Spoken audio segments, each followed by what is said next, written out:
Here we go. This is called God. Better. Hello. Better Things to Do. You might know this one. God isn't. This is my favorite first line, maybe ever, in a poem. God, Oh. this is the great, for a lapsed atheist that figured out everything. This line, God isn't some hovering weirdo. That's the greatest first line. God isn't some hovering weirdo. The divine entity must have better things to do than frown upon every ignorant deed. Surely this God is more interested in the magical, generative works of luring things toward light. Break your mental images of God. Here's another of your greatest lines. Break your mental images of God, those fearful little knickknacks. Oh, man. Fearful little knickknacks that line the shelves of your mind, and go on and let this God thing become the great mystery within the unfolding sunrise in your heart. What? Oh, wait, and I have one more, I swear. Morning glory, I have to do it. Sometimes it's better to pray with your eyes open and to see the hummingbirds buzzing around like golden snitches in search of morning nectar, or to watch dawn begin to drape her diaphanous light woven shawl over the landscape of your heart and mind. Sometimes it's better to pray with your, it's my favorite, with your mouth closed, to give your soul a platform to listen to the seas of beauty pulsing within the silence. Perhaps what I'm saying, what she's saying, perhaps what I'm saying is that prayer is an invitation to let go of format and to enter the holy bones of your body's sweet temple. And that whatever tongue, whatever movement, whatever way your longing pulls you to connect with the sacred wow, that the sacred wow that is always sitting deep within your chest, that is holy, that is prayer. You wrote that. You did it. How did that happen? We're going to find out how that came through you. So, a quick intro, I'm sorry. Welcome to the Institute for Advanced Astonishment.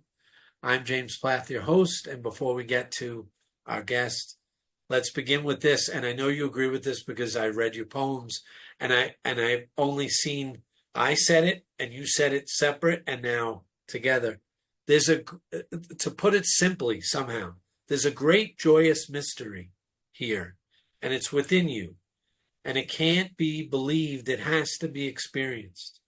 And this mystical experience, this what we call advanced astonishment, unveils the deepest you in its endlessness and the potential for an everyday experience of this. So, just so you know, we on the title it says advanced astonishment, but there's a 3 above the M in astonishment, like M to the third, and we could play with this forever, like meditation, mystical experience. But it's to keep me like on track. And we don't have to go into all of these, but 3 M's: matter. And I know you were talking about, you were on a podcast with someone and going into quantum mechanics, and you were very excited. I saw that. So matter, like quantum mechanics, like what appears solid is really consciousness, that. And then medicine is the second M, which would be those dissolving psychedelics that dissolve the ego and false self and let you see who you really are.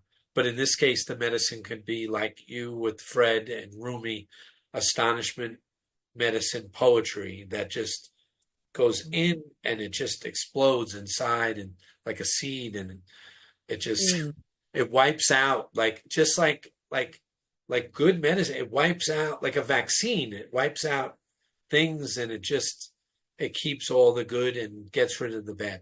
And the last M is maintenance, which I don't know what you say about that, like how you feel, but like a mind training, like trying to stay on this and maintaining this state. A lot of people in the Neo Advaita, they don't like maintaining, but I think we can maintain it. We can, you can do things to keep this frequency alive. And then I added a fourth M for you and only you. Mess, the messiness of life, because you write about this all the time, and like it's not so easy. Like right when you're in the zone, you get a leak in the house, or the kid is throwing up, or there's always the flat tire, the window breaks on the car, and then you fix the windshield, and the next day the windshield breaks again. Like what is this messiness? And like you write, not to beat yourself up too much for forgetting or appearing to forget, and you seem to be lost in the dream of separation. So that's it. And welcome. I'm going to try to get your name right. Chelan Harkin. Chelan? Got it. Yeah, you got it, James. It's so good to be with you. So good. And we're finally here. Yeah. So good. So happy to see you. And I know you have a brand new book out. I'll put the links to your books. But my favorite so far, I love Let Us Dance. And I love, my favorite is Susceptible to the Light. So I'm sure the new one, is it something with Prophet? What's the title? Yeah. It's called The Prophetess, The Return of the Prophet from the Voice of the Divine Feminine. And it's seen as a contemporary continuation of Khalil Gibran's classic book, The Prophet. That's perfect. And it's such an honor to be the writer of this book. And the whole process has been shimmering with magical fairy dust, beyond anything I've ever experienced. Yes. And I know you just it's available. audio.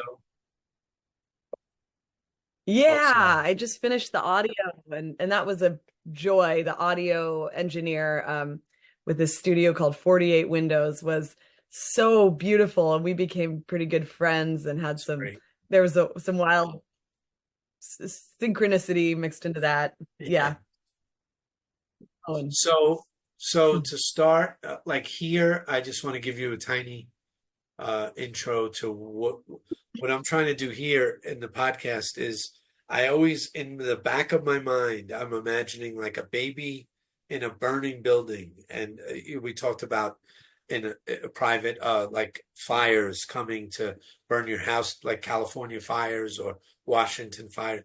Like I'm always imagining the baby burning in a building, which would be the seeker or the person that knows about the path, and they're sniffing it, and they're trying to understand this, but they haven't had an experience of non-duality, or they never meditated, maybe they never read poetry, and they've never been quiet, and that monkey mind is always going, but they somehow found a path, and they're starting, and they're depressed because they can't get it.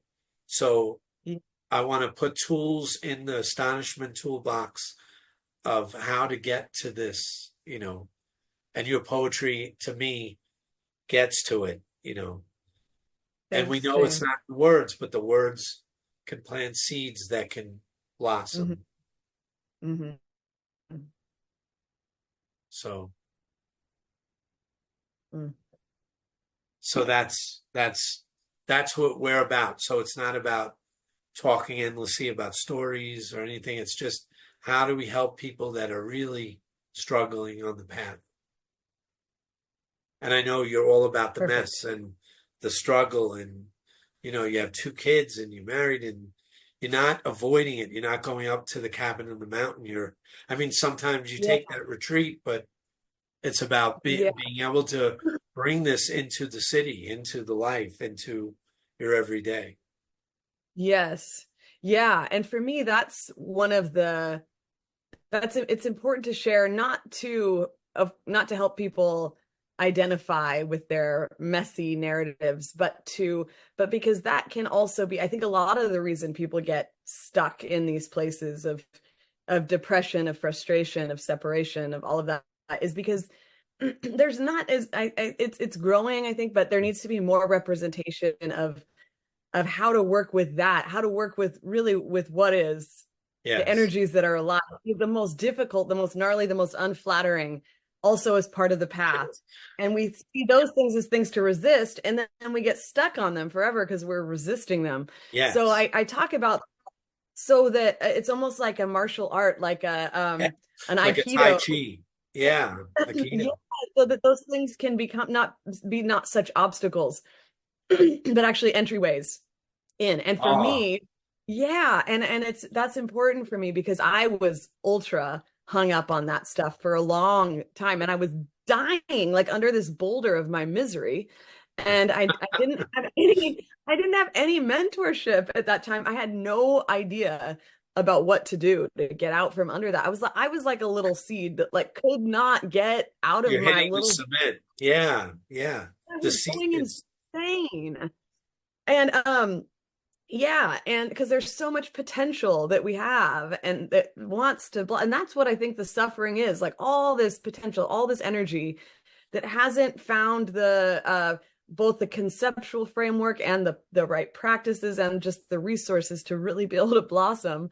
So we're just stuck in all of this amazing life force that we are. yes. And so I think, and another thing that just frustrated me to no end was this idea that like that now I'm trying to, do something to undo is like um yeah, just these narratives that are, I think, kind of dualistic, like you just have to be present, like, but without really understanding or like being now, but then the now is kind of framed as like this perfect field of bliss, but then it's like, well, what do I do with all my anger? What do I do with Right. all my hostility? And there's a way to just exactly as we are integrate that as part of the path. Ah, And that excites me so much because then anyway, just to be able to actually activate and start exactly where we are, no matter how deep and hopeless and wretched we feel. right, right. That's Yeah, so yeah. perfect. And I'm sure that resonates with so many people that try to Mhm. meditate, but they're thinking about dinner and the baby Yeah, screaming or the cat's got to go out or, yeah.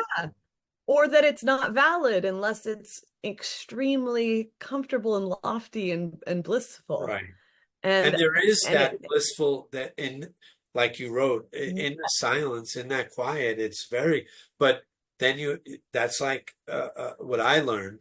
It's yeah, it's like being in the garage. It's like Rain Man. I don't know if you saw the movie, I but haven't. Rain Man, Dustin Hoffman is Yeah, um is Rain. I can't go into I don't know how to explain it, but like he's a good driver in the driveway. Like he can drive in the driveway. He's never driven out. So you could be a great driver and start the car in the garage, in the quiet, in the mountaintop, in the cabin, yeah, on the lake.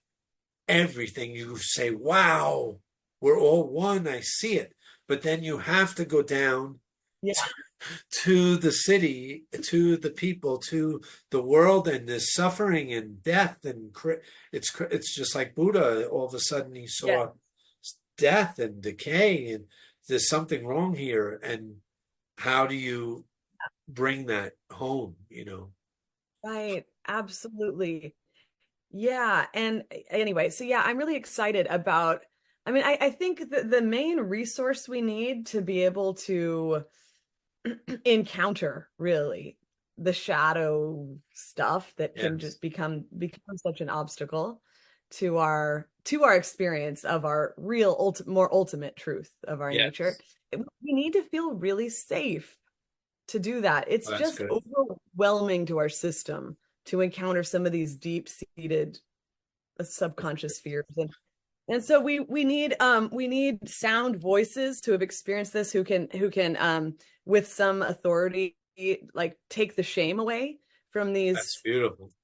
struggles. I think that really helps because then we feel belonging. That's what safety is actually, is trust in our belonging to each other. Yeah, And that helps with that. And yeah, so anyway, I love normalizing the mess. I think it's a little bit still underrepresented in spiritual circles, and Totally.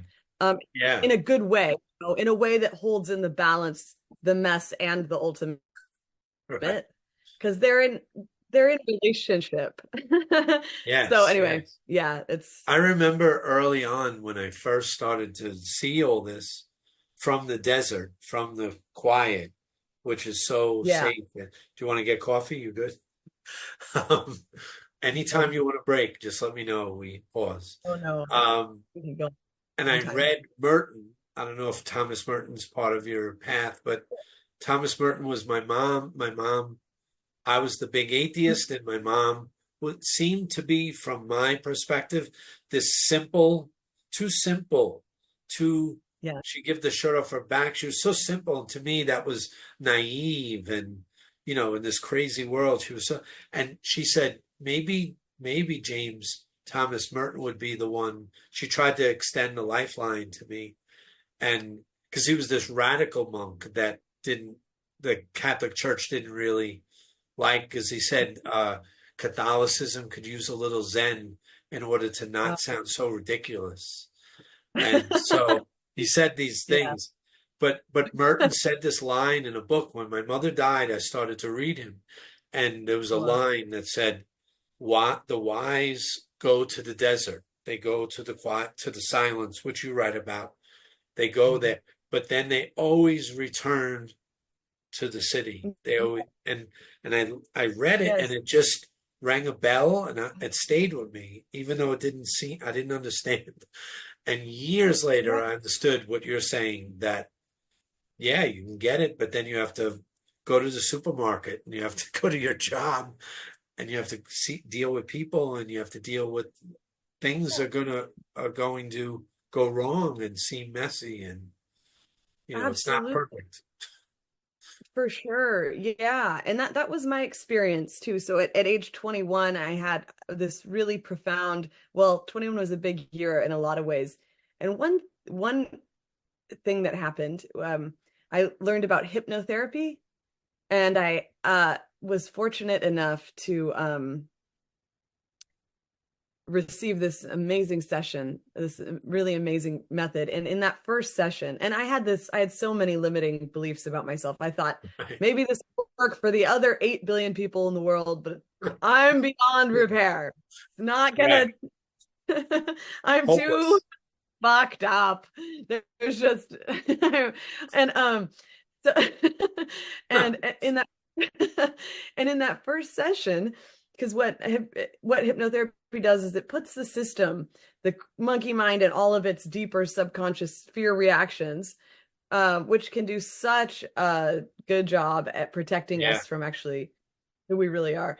It puts all that at ease, and so consciousness can really just be less distracted, actually, that and say, sounds "Oh, like, when I you're right." hear that, it just sounds like taking the medicine. It's almost like taking That's it dissolves the monk. It gives it a little mhm. injection, and the monkey goes to sleep, and you get it. Yes, Ah, that's great. exactly. And so that's what happened for me at 21. I was really in Wow. the pit of despair.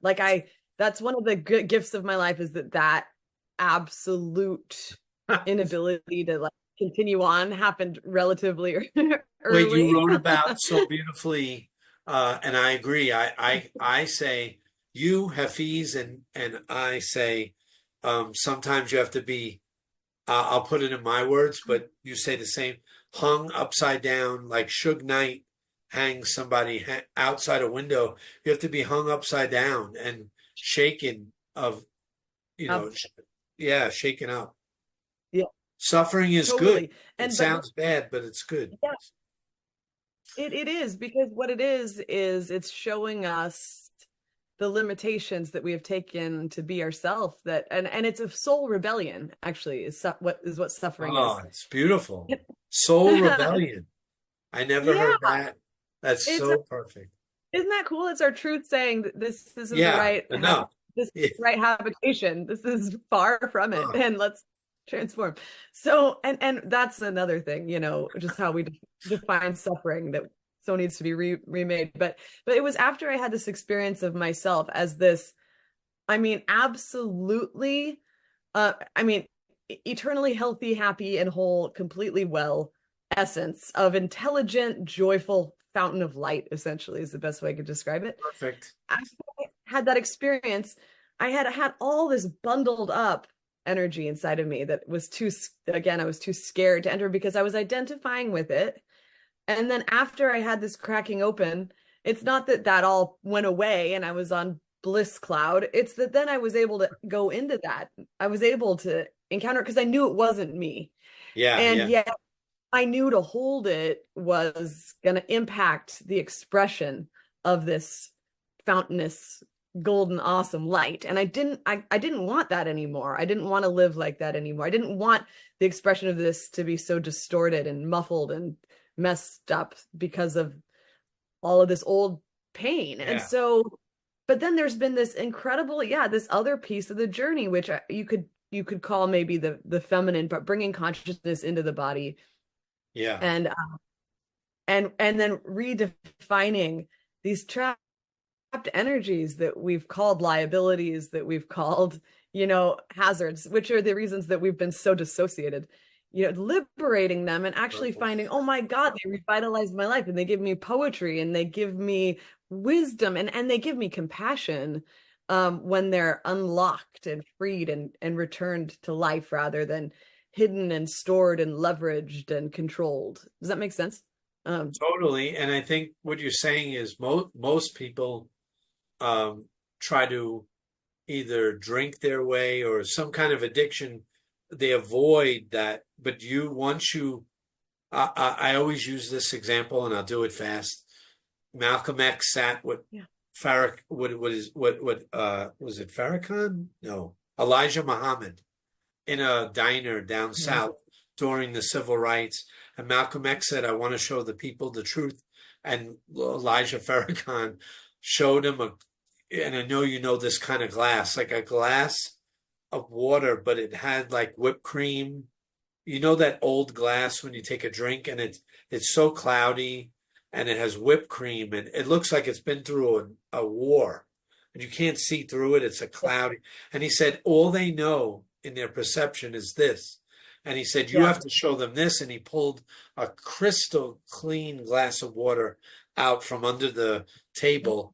And he said, they never seen this. And that's with the medicine or hypnotherapy or some kind of release you get, and you get to see your true nature. And now you say, oh, and most people are denying that and they get away from the cloudy glass with some kind of addiction or pleasure or something. You're saying you saw the truth and then like a warrior, you went back into it and went after that shadow and messed with it and cleared it out. It's like taking the garbage out or clearing it out or wiping the window from the mud. The window's full of mud and you just clean it, Yeah. Well, you have to see it. Yeah. But then I would also say that these parts inside of ourselves, the wounded parts, traumatized parts, which are I would say our suffering. Another way I would describe it is it's actually it's potential love that just hasn't been brought into connection yet. It's like rejected love. Like every single thing about us is so beautiful. Everything. And it's either like actively, generatively doing its beautiful thing, or it's this beauty and potential that needs the embrace of loving connection. And that's how, like, when we're judging ourselves, that's when we contract, when we're judging these. And then when we bring love and curiosity and because everything at its root, every wound we have comes from something innocent, and our intention was just to protect it and keep it safe. And when we realize that, it rejoins the fold, and our whole experience, it brings us out of distance, just closer and closer and closer to reality. And I agree. So cool. You have a great line in a poem, and it says what you're saying here. Let go of the idea that this whole glorious world isn't spun of golden light. Yeah. And as an atheist skeptic material, like it looked like really bad. It looked like we just rot in the ground. Like we get to dance for a little while and then we go in the ground, Yeah. and which wasn't so bad because I didn't have the idea of like a man god bearded Zeus throwing thunderbolt guy in a cloud that's judging everyone. That was gone. So that's a good, like you say, everywhere is an entry, and That's it. atheism could be a good entry that way, or catechism. You Yeah. have to get rid of that image of God, as you say, uh, this judgmental idiot in the sky that's looking down. And you Yeah. say, and trust as you do Yeah. that something much more luminous is waiting everywhere to fill you. So you have to come to that realization, though. How did you get to the hypnotherapy? You must have been suffering really bad at 20 and 19. Extreme. Yeah. Thanks for asking. Extreme suffering. Yeah. So, well, I'll say this. So when I was, I haven't shared I don't know if I've shared this on a Share it, podcast, but I'll share it. clip it. Anymore, I'm just sharing. Sure. So, I had I had a near death experience in the Oh, womb. Um, wait, say and that one more oh, did time. we Say freeze that right on again. that? Amazing. Can you Oh no, there repeat we that? go. Oh, there we go. So, yeah, yeah. I'm just gonna. So um, and I basically I couldn't. It was unbelievably excruciating for my soul to come into form, and was 100%. There's this idea that, oh, you choose your timing, you choose your parents, you're really stoked to come here. It's very conscious. Perfect. Like that was just absolutely 100% not my experience. I wanted nothing with materiality at all, in a really immature, reactive way, actually. Like my soul, it had a rational faculty, but it was highly immature. It was just like, no, no, no. That's what No. it would have been like if it had had those faculties. And when I have this, it's not even to even call it memory makes it sound less than what it is. It's just the clearest experience of entering my mom's womb and being what felt like horrifically vandalized by my parents' So, DNA. wow. like You're like, no. like yeah, and like the imprints, the inherited, all the inherited stuff, it was like torture, and I couldn't bear it. And I it was almost like a willful self-abortion is how it felt. Wow. And then I I was in this, unbelievable, and it perfect, but not in the, like in this um unbelievably beautiful world of light is the only way Wow. to say it. And there was nothing that I was just infused with this light, and it was this experience of like mercy, of like there weren't words. I didn't hear of what it was. Just, we understand you. There's no way you can bear this reality unless you have this imprint. So we'll be, this reality is generous enough to give you this. This is what's really going on. Beautiful. And then my immature soul took that on, and it was like, okay. And then there was this sense, it wasn't, again, like a verbal communication, but there was this sense of that I got to have this little parcel almost of that light to bring with me through this journey. I love little Uh, parcel. Little yeah, it was like parcel. a parcel of that. Yeah. And then this is kind of this long story, I guess, but No, take your but then, time. cool. Okay, so then when I was born, like the first few years of my life, I was radiant with that souvenir of that light. And I was, I don't know, I just, looking at myself as a little one, I was just this orb of light, not because I was so special, but because I'd had this experience. And then and I was so loving and courageous Oh, and so joyous. And I would often, as soon as I could talk, I would say to my mom, "I'm ready to die. I'm ready to die," like really joyfully. yeah, it's all okay. Everything's And okay. thankfully, my everything's okay, and what's going to be happening is awesome, and I'm stoked. It wasn't that I didn't love life. I was just like, I was jazzed about. And my mom Yes. thankfully was really cool, and she saw that as like, wow, my daughter's really connected to the realm of spirit. That's awesome. She Ah, wasn't like, wow, my daughter's. So that was cool. And but then um it was like around age 5 or so, maybe even 4, like pretty young, all that DNA imprinting that I'd taken on, like that wasn't gone. And it was almost like all of a sudden the light that I had experienced, it started to come into the sharpest contrast with the patterns in our world and the ways that relationships were played out, and the all the falsity, all the wounding, all of it. And then it was like I became sort of um terrified of my light, actually, because it felt like, oh my God, people don't, I can't connect anymore. Like I yeah, can't connect with people, won't understand this, and it's so precious to me.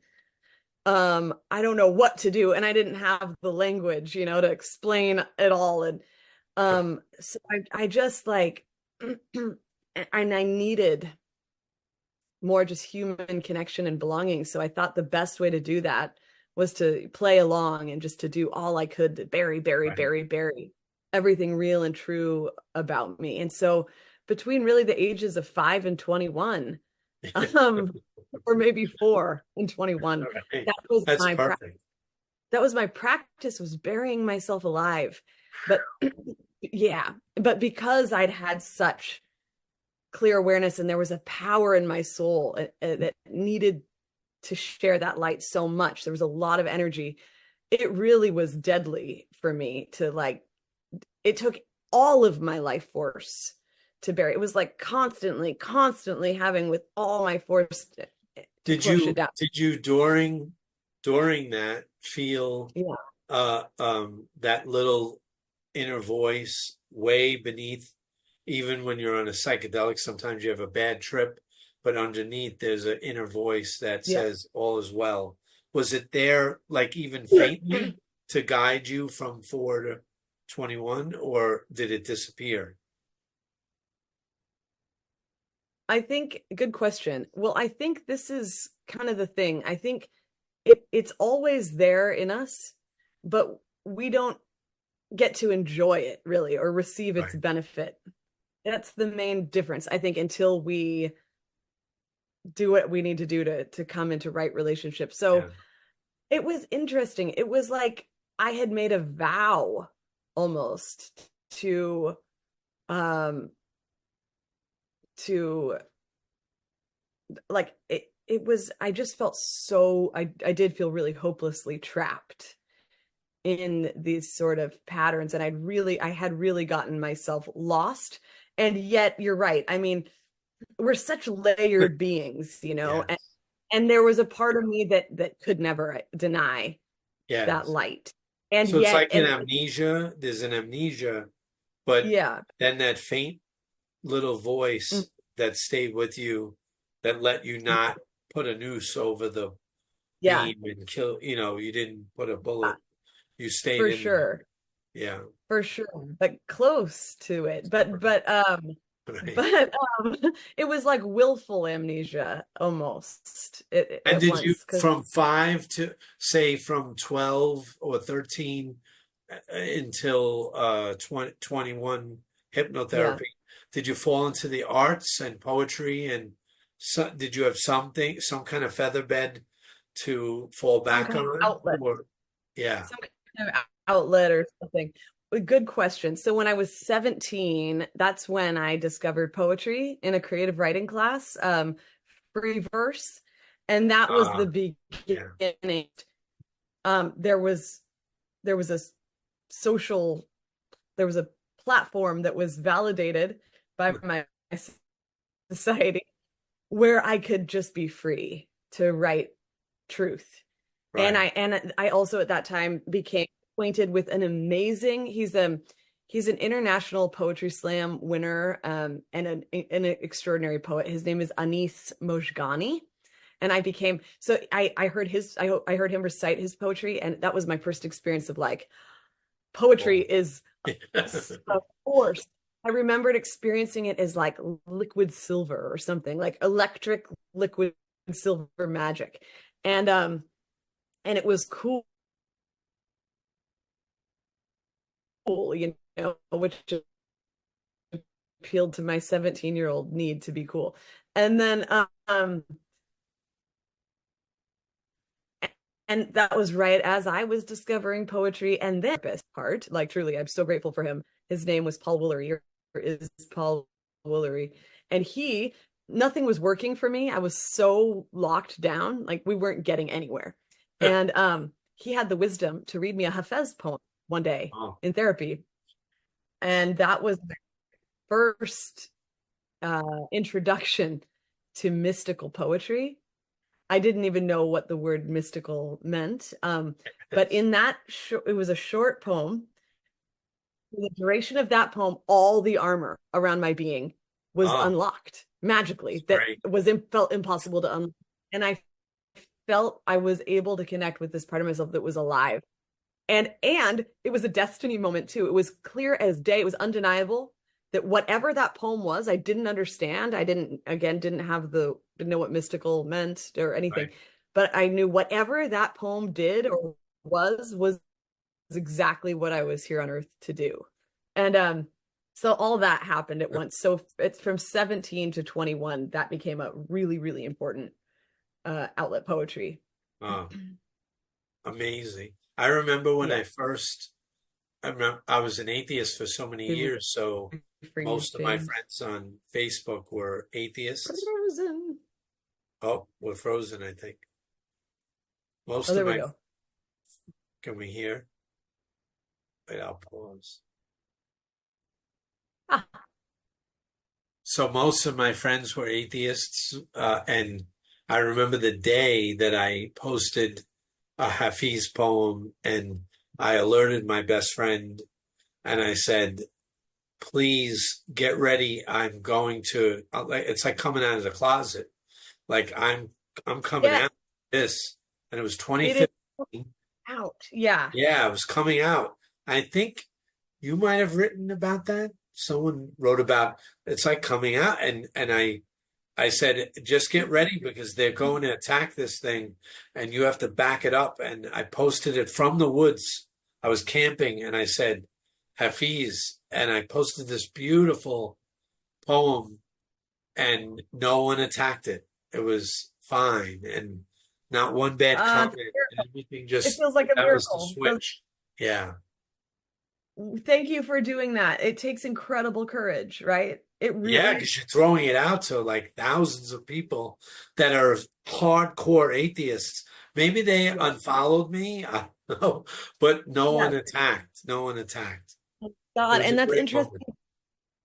interesting. That's beautiful to hear your experience, because that was absolutely mine. It took me 12 years to publish my work because I was Yeah, certain of attack. Attack would happen on all sides. And yeah, it is just the most courageous and vulnerable thing, I think, to share this part of our being and to expose yeah. it. And yeah. It's in The Wizard of Oz, which is the greatest non-duality movie ever, where Oh, which Frank Baum, who wrote the book, was in the Theosophical Society in England, so he knew just what he was doing. And remember, the lion was courage. It was all about, and there you all these things. The whole thing was Dorothy's dream. The lion, and you need the courage. That's a big. You need the heart, and you need the courage, and you need the the right mind, which was the scarecrow. So, right. Cool. Oh, and I then she never thought wakes up about and realizes she never left her bed. The whole thing was a dream of separation from. It's genius. It's that. genius. Awesome. Cool. Oh, the arts are so cool. And poetry is Yeah, amazing because it does. it has this way of it gives it is a transmission of experience to people that is Yes. harder to deny. People can still do it if they're really set on it, but it doesn't talk to the brain. And so it Yes. bypasses so much of that Yes. and opposition and and it's so cool in that way. And I used to, as a younger, when I was 21, I wore a Uh-huh. neuron as my cross. Like it was a neuron. You could buy it on some website online. So I wore a neuron, a brain cell, and it looked like a cross. Like it had the dendrites going out, and it was hung, and I was totally brain centered, reason centered. I could not break through Wow. to You this. were I can get to on. cosmic dust, but I couldn't get to spirit or consciousness. I couldn't. Consciousness came out of the brain, and when the brain goes in the ground, and we die, and that's it. And Yes. I remember my brother. I studied with the amazing Randy, but my brother went to Brooklyn College and studied with Allen Ginsberg right Oh, cool. before he died. So that was, and I went to Ginsberg's apartment for Christmas, a big party, and Ginsberg said, "What you're saying that we read Shelley, and he said." We have to chant it. We have to chant Ode to the West Wind. And we were like, why? Like the students understood, but I was like, why? Why do we have to chant it? And he said, Yeah. because it has to enter your pulmonary system. Like it has to Yeah. enter totally beyond blood and, Yeah. into the breathing. Wow. Amazing. And it's That's just cool. words to most people, but we understand it really has to break through blood Yes. in the body and the physical to something deeper, this mystery that's first, Yes. primal. Well, I like you've mentioned Shelley a couple times, and I appreciate that because Love. my I do too. My grandfather, who he died pretty young when my mom was 20, and he was like a pretty hard and closed man of the 50s and stuff. But Right. it was in the Navy and all that, and but he loved poetry, and he Ah, loved a poem by Shelley called "The Cloud." And I my love the mom, cloud. I can love I the recite it? cloud. Can I recite it for you? You were going to recite it? Yes. Do you want me to? Really? Please. Really slow. Maybe do it twice. Amazing. Well, so my mom, and I think in part it was because it was nostalgic because her dad loved it and it was a gateway to his heart, but also I think it was to just get me to like Ah, leave leave her so alone. perfect. She gave me $20 when I was 5 to memorize it. And I Wow. set That's upon it like great. a fiend. And I spent months memorizing this Yeah. poem. And, I'm so grateful for that. But that did give me a sense of it's a long poem and it gave me a sense of the beauty of the rhythm of poetry. And then also there are certain lines in that poem that really were whoppers. And that gave me a sense of how just like, wow, words when arranged in a certain way can just Yes. do something. And so Can okay, I I'll say before you start, Shelley absolutely. looms so large in my because remember Shelley early, he was a big atheist, and I Oh, was an cool. I know atheist, that. and he wrote Necessity of Atheism, and he put it. They copied it in Jerry Maguire movie, Tom Cruise. Like he put it in. Oh, He wrote Necessity of Atheism at Oxford, where it was very religious, and he was the first in church. You had to go to church at Oxford, and he was an atheist, but he was an atheist not to the God that we know, which we'll yeah. define in maybe 5 minutes as Uh-huh. not the big man, masculine, throwing the thunderbolts from the cloud, not that judgmental God, but he was an atheist to that God, and so he made sure he was you had to go to church, but Shelley was the first to stand up and leave and he Awesome. ran out and he made sure he got up and ran out. He didn't, and then he wrote this Necessity of Atheism. And he put it in all the boxes of the bishops and all the head people at Oxford. And they were so mad. And then they expelled him because of it. And then he found Wow. Mary and Mary wrote Frankenstein. And Frankenstein, again, is Yeah. the same thing. It's based on Shelley. It's based on the doctor Frankenstein and the monster. The doctor is trying to figure out the world, and then the monster is Shelley. It's two sides of Shelley, Wow. the Oh. Prometheus that figures out how electricity works way back then, and then the monster was the poet that no one understood, which I'm sure you understand. Yeah. No, I don't know anything about that. No. Um, that makes me, thank you so much. I didn't know anything about Shelley except that I've had this poem in Amazing. my head for so long. All right, What let it out. Let it I'm out. this is for you, James. This is for my grandfather, James Oh, Knight. what? And I know, pretty cool. And we'll invite Shelley into this as well. Thank you, Shelley. Okay, let's see if I've still got it. The Cloud by Percy Bysshe Shelley. I bring fresh showers to the thirsting flowers from the seas and the streams. I bear light shade for the leaves when laid in their noonday dreams. From my wings are shaken the dews that waken the sweet buds every one, when rocked to rest on their mother's breast as she dances about the sun. I wield the flail of the lashing hail and whiten the green plains under. And then again I dissolve in rain and laugh as I pass in thunder. I sift the snow on the mountains below, and the great pines groan aghast. And all the night is my pillow white as I sleep in the arms of the blast.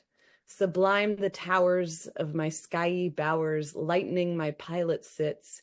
In a cavern under is fettered the thunder, it struggles and howls, it fits. Over earth and ocean with gentle motion, my pilot is guiding me, lured by the love of the genii that moves in the depths of the purple sea. Over the rills, the crags and the hills, over the lakes and plains, wherever he dream, under mountain or stream, the spirit he loves remains. As on a jag of a mountain crag which an earthquake rocks and swings, an eagle alit one moment may sit in the light of its golden wings. And when sunset may breathe from the lit sea beneath its ardors of rest and of love, the crimson pall of eve may fall from the depths of heaven above. With wings folded I rest on my airy nest, as still as a brooding dove. That orbed maiden with white fire laden, whom mortals call the moon, glides glimmering o'er my fleece-like floor by the midnight breezes strewn. And wherever the beat of her unseen feet, whom only the angels hear, may have broken the woof of my tent's thin roof, the stars peep behind it and peer. And I laugh to see them whirl and flee like a swarm of golden bees, when I widen the rent in my wind-built tent till the calm rivers, lakes, and seas, like strips of the sky fallen through me on high, are each paved by the moon and these. I bind the sun's throne with a burning zone and the moon's with a girdle of pearl. The volcanoes are dim, the stars reel and swim when whirlwinds my banner unfurl. From cape to cape with a bridge-like shape over a torrent sea, sunbeam-proof I hang like a roof, mountains its columns be. The triumphal arch through which I march with hurricane, fire, and snow, when the powers of the air are chained to my chair, is the million-colored bow. The sphere fire above its soft colors wove, while the moist earth was laughing below. I am the daughter of earth and water and the nursling of the sky. I pass through the pores, the oceans and shores. I change, but I cannot die.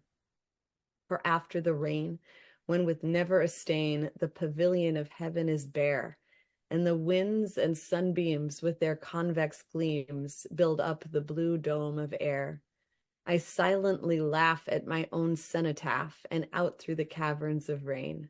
Like a child from the womb, like a ghost from the tomb, I arise and unbuild it again.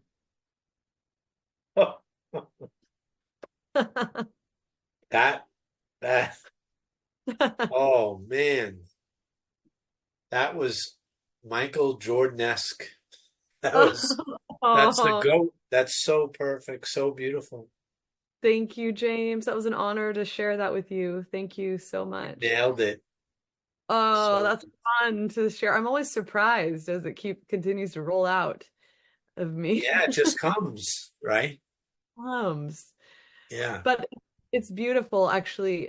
Sometimes I just see how all these pieces of this journey connected, and I realized as the veils started to come around me at that young age, that's when that poem was given to me, and it was also kind of like this parcel of remembrance that was this Yes.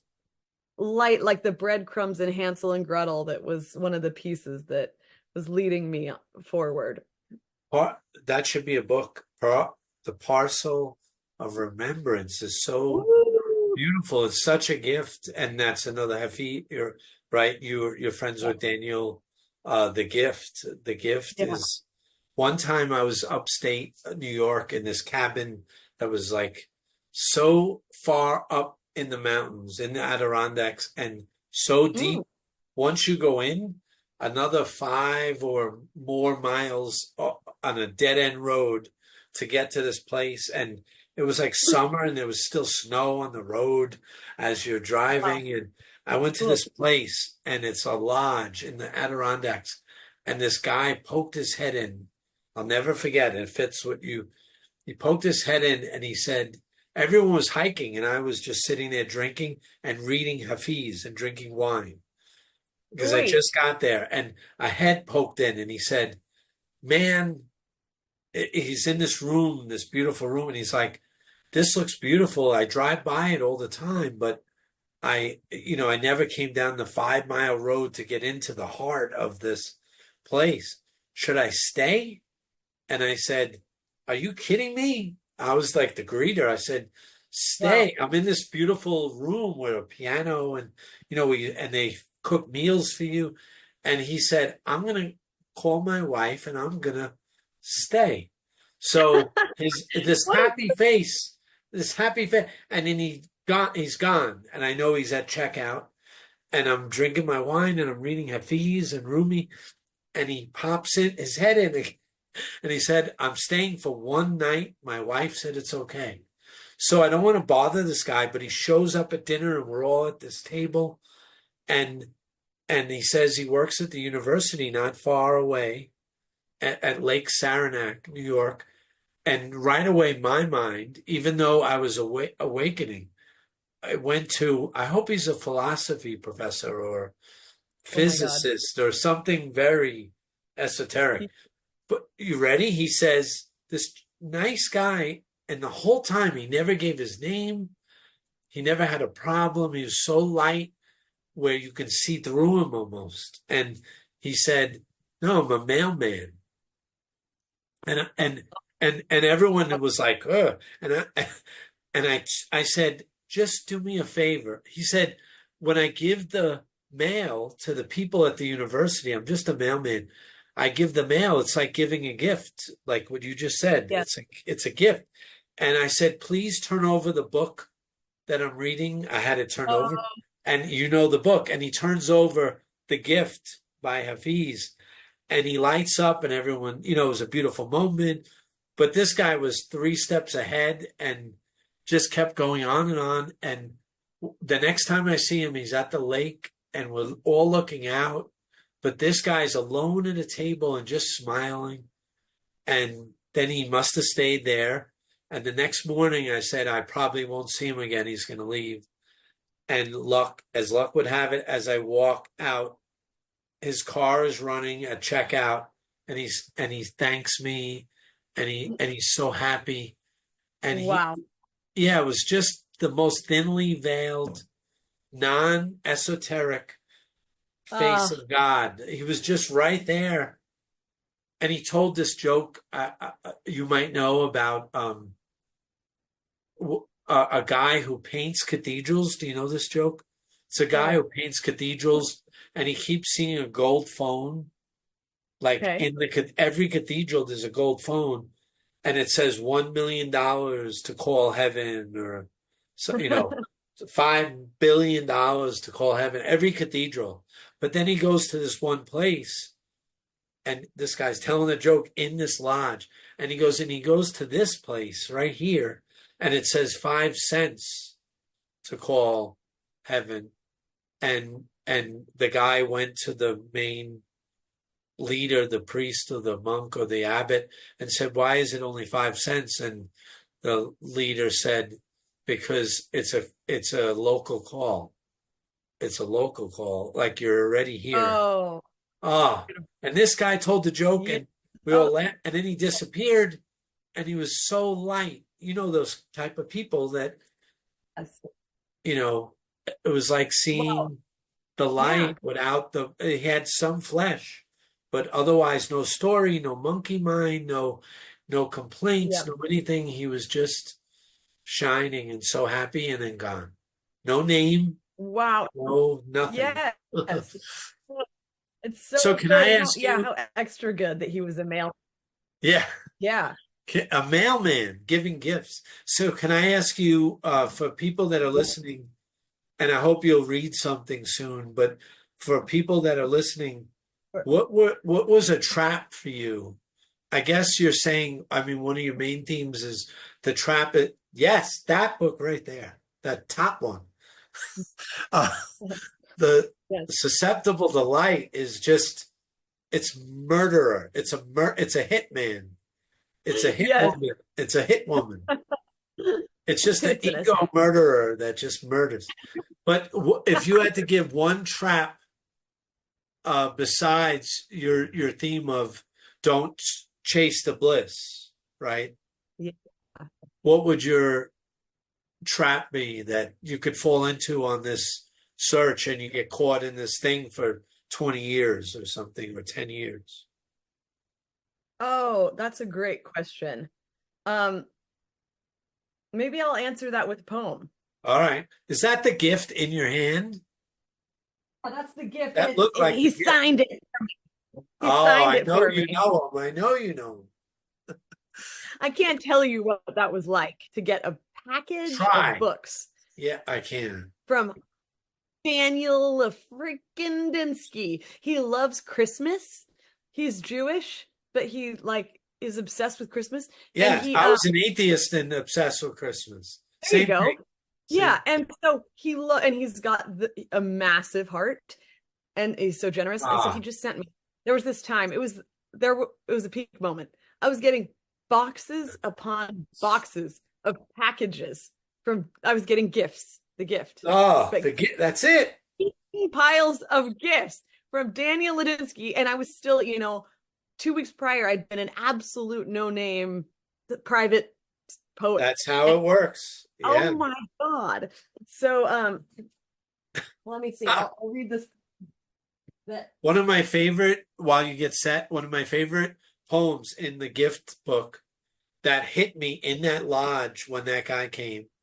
And it hit me in two levels that I know you know.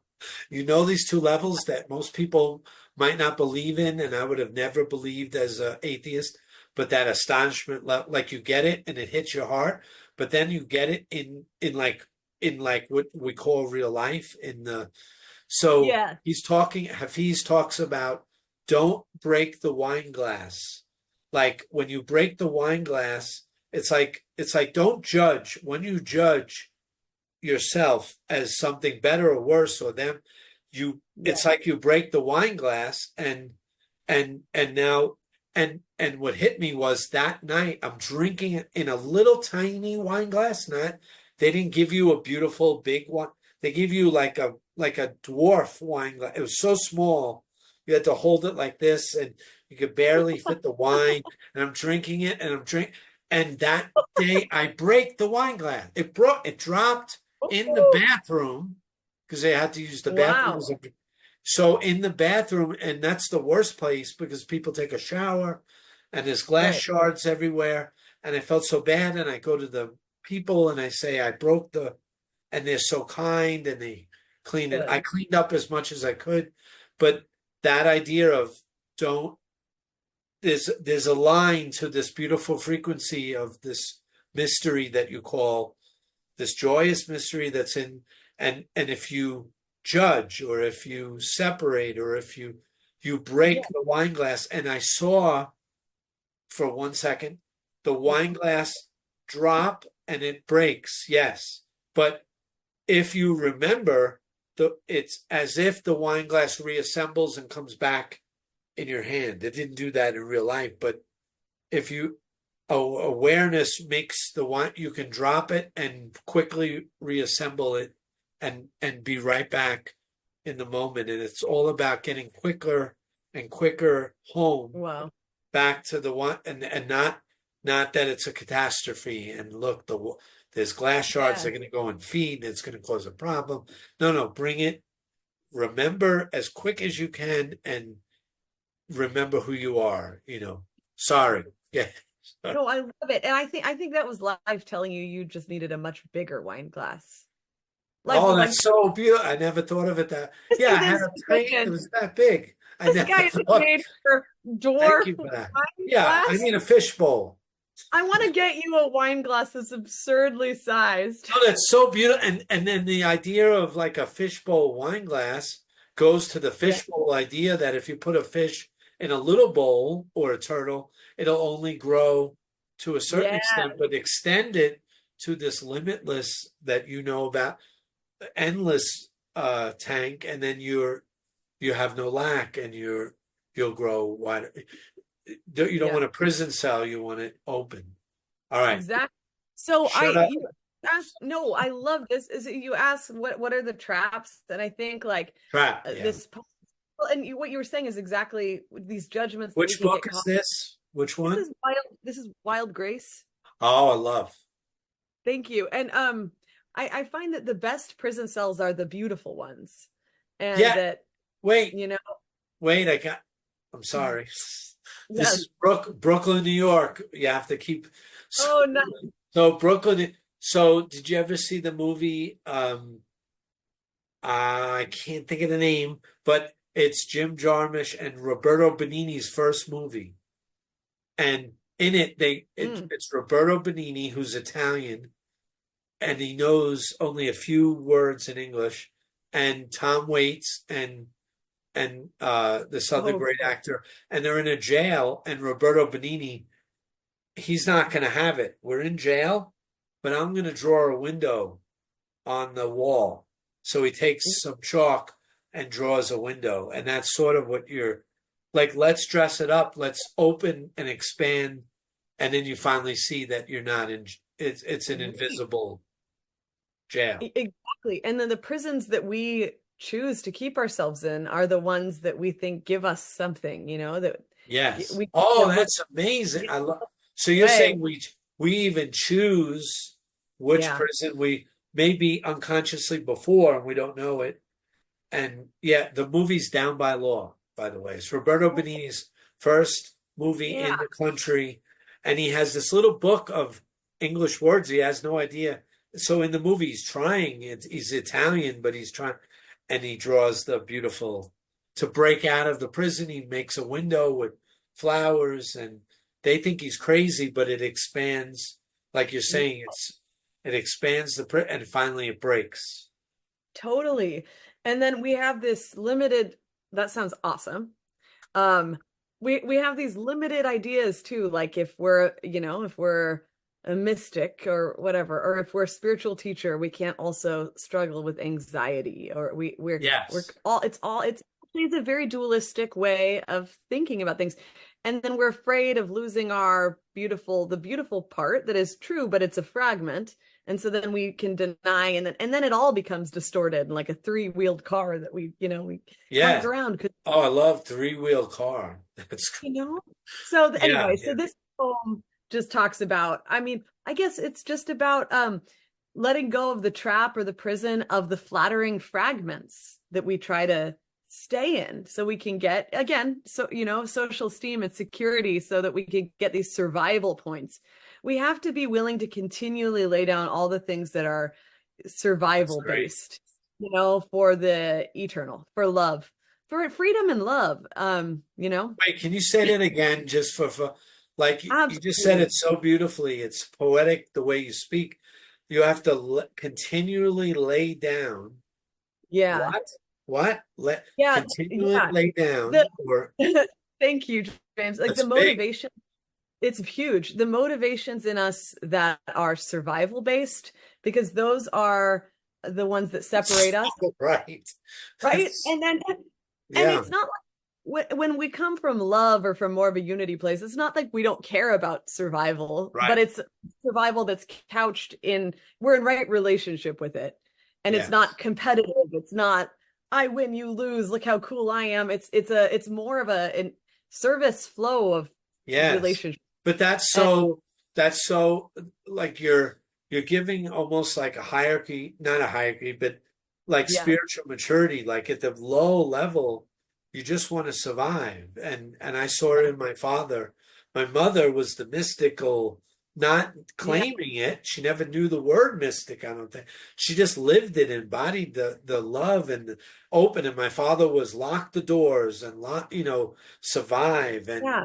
And you're naive and I'm a survivor. And that's something, but it's a lower level. You have to, and Yeah. you're saying you have to lay down that, and that's scary to people, what you say, Oh, it's but so it's the scary. truth. It's got to go that It's way. so scary. I mean, because yeah, all of our survival-based motivations are known strategies and patterns of getting by, of getting, Yeah. even if it's scraps, which it usually is when we're coming from that. It's Yeah. terrifying as a biological, a partially biological animal creature to let go of knowns to get our needs. It's It's revolutionary. insane. It's It's insane. revolutionary. It's insane. It's Yeah. insane from a biological evolutionary kind of standpoint.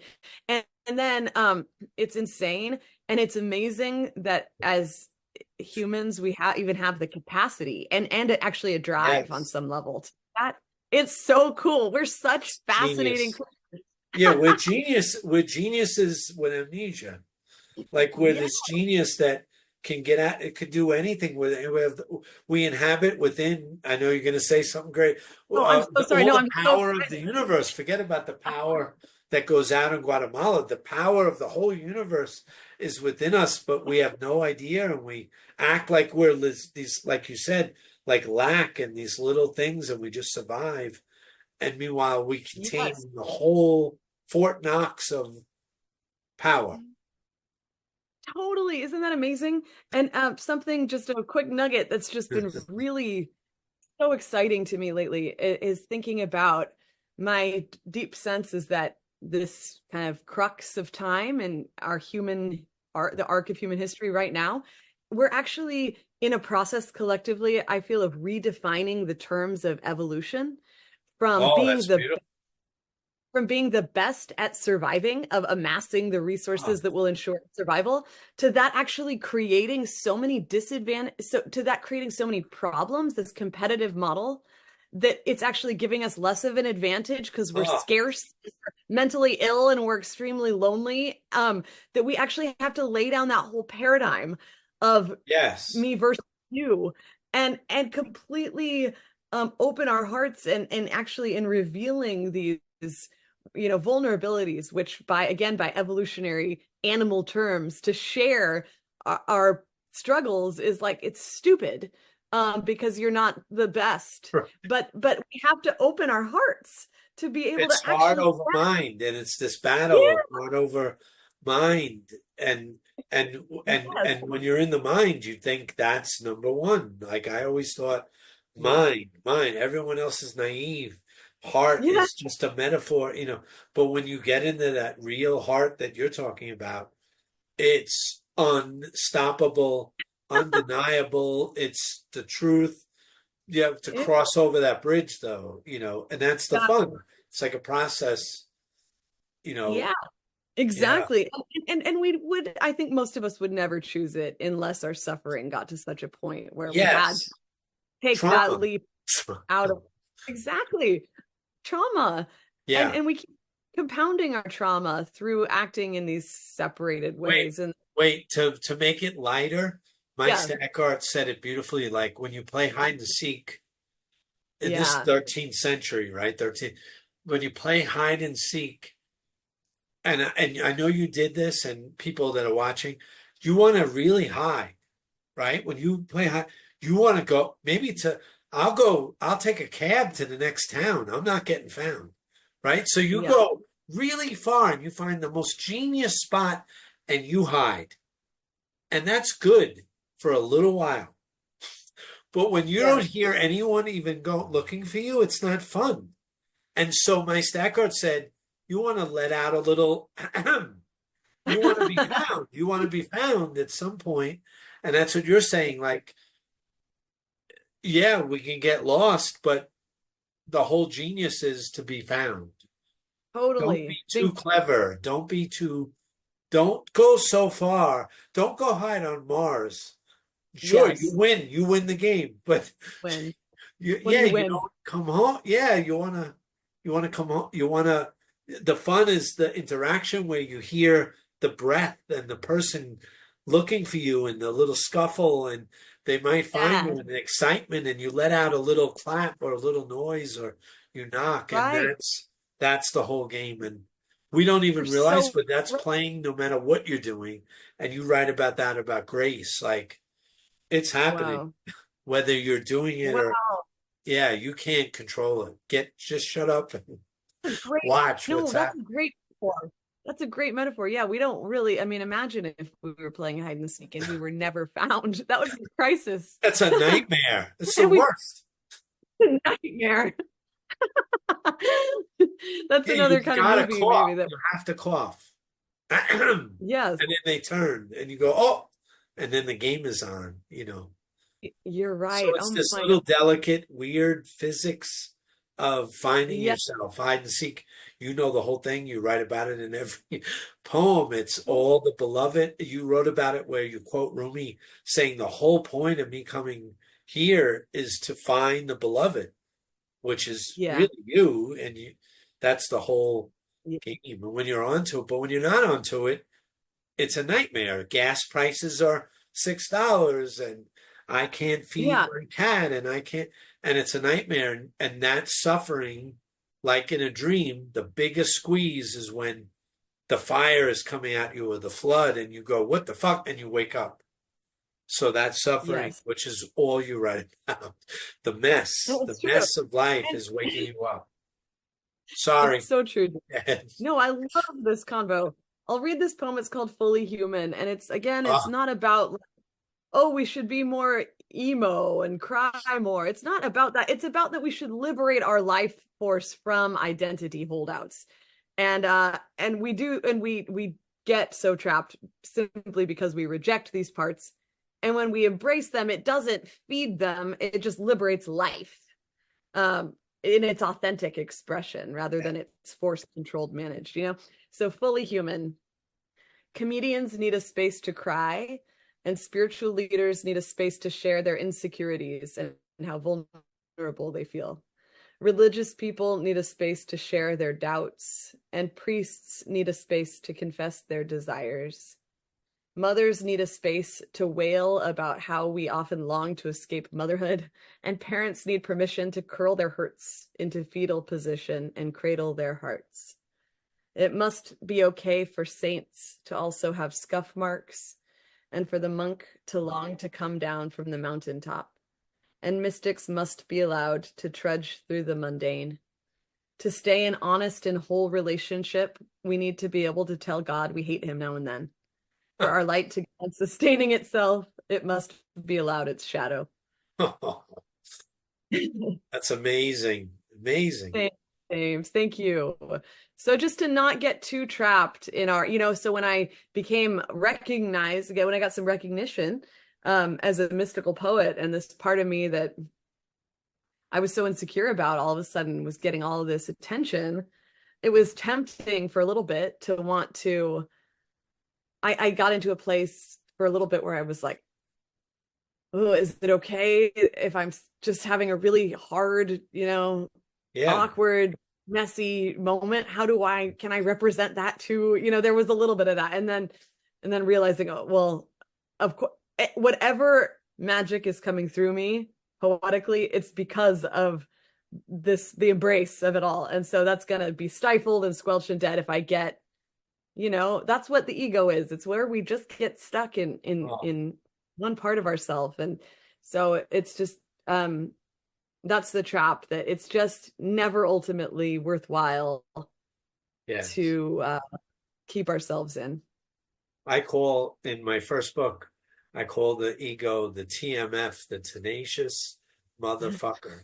And it's so slippery, and just like in the Bible, like I hated the Bible, I hated it, but a serpent is a great way to. It's so slippery and so cunning and Yeah. so, just when you think you got it, it's there and it's right, and it says, "Yeah, we got it," and you start Oh, to, get yeah.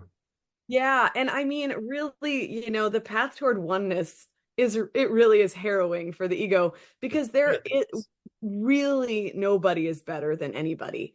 And you really Yes. and you really experience that when people finally, when you allow yourself to really be fully honest, there's just no way that it's a whole denial projection illusion thing when we put people above others, that there's nothing to be put above. And when we're really honest, Judgment, we see. judgment.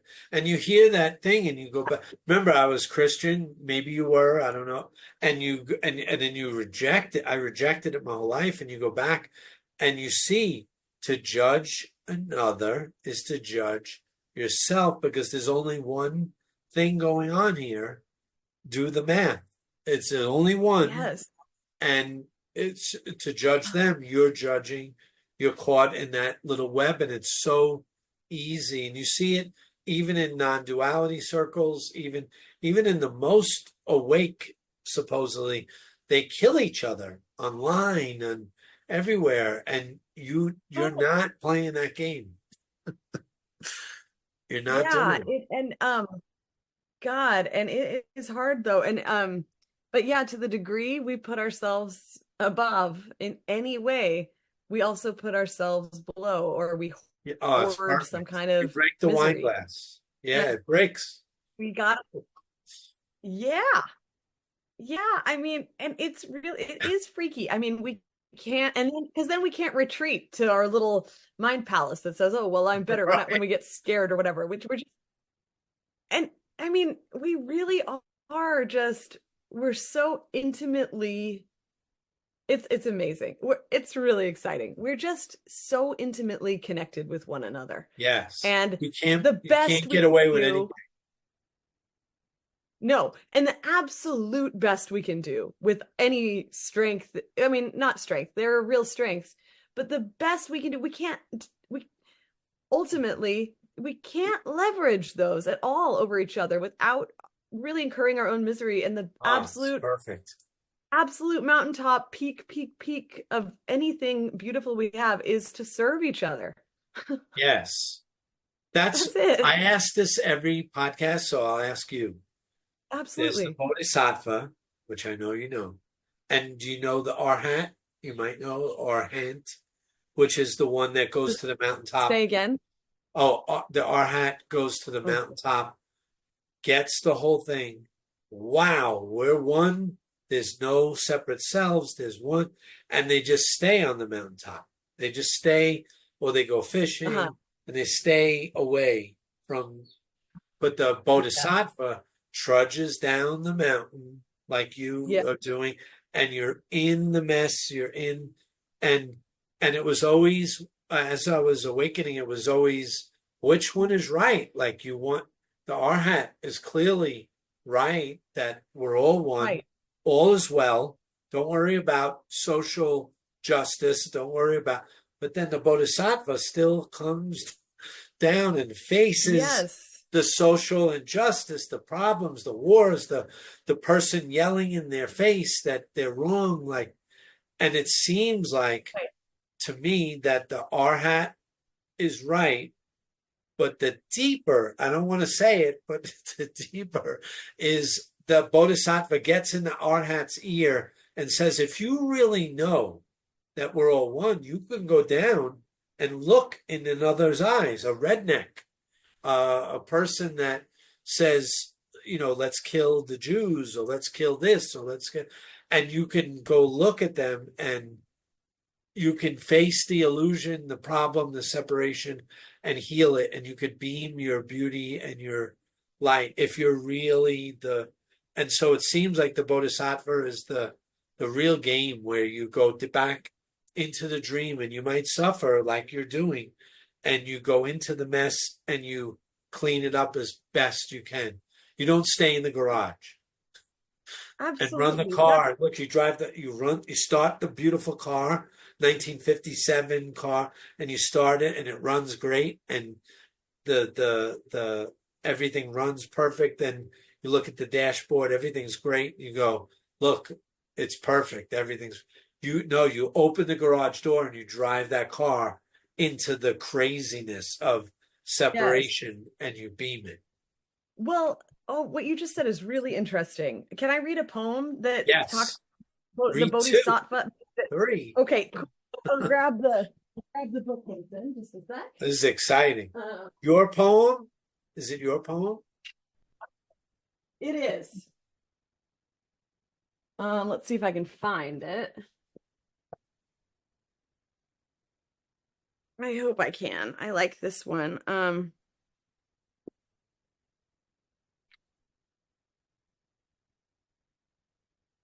While you look, I'll just read a little line from you. Just admit it. Oh, thanks. Things have been awkward lately.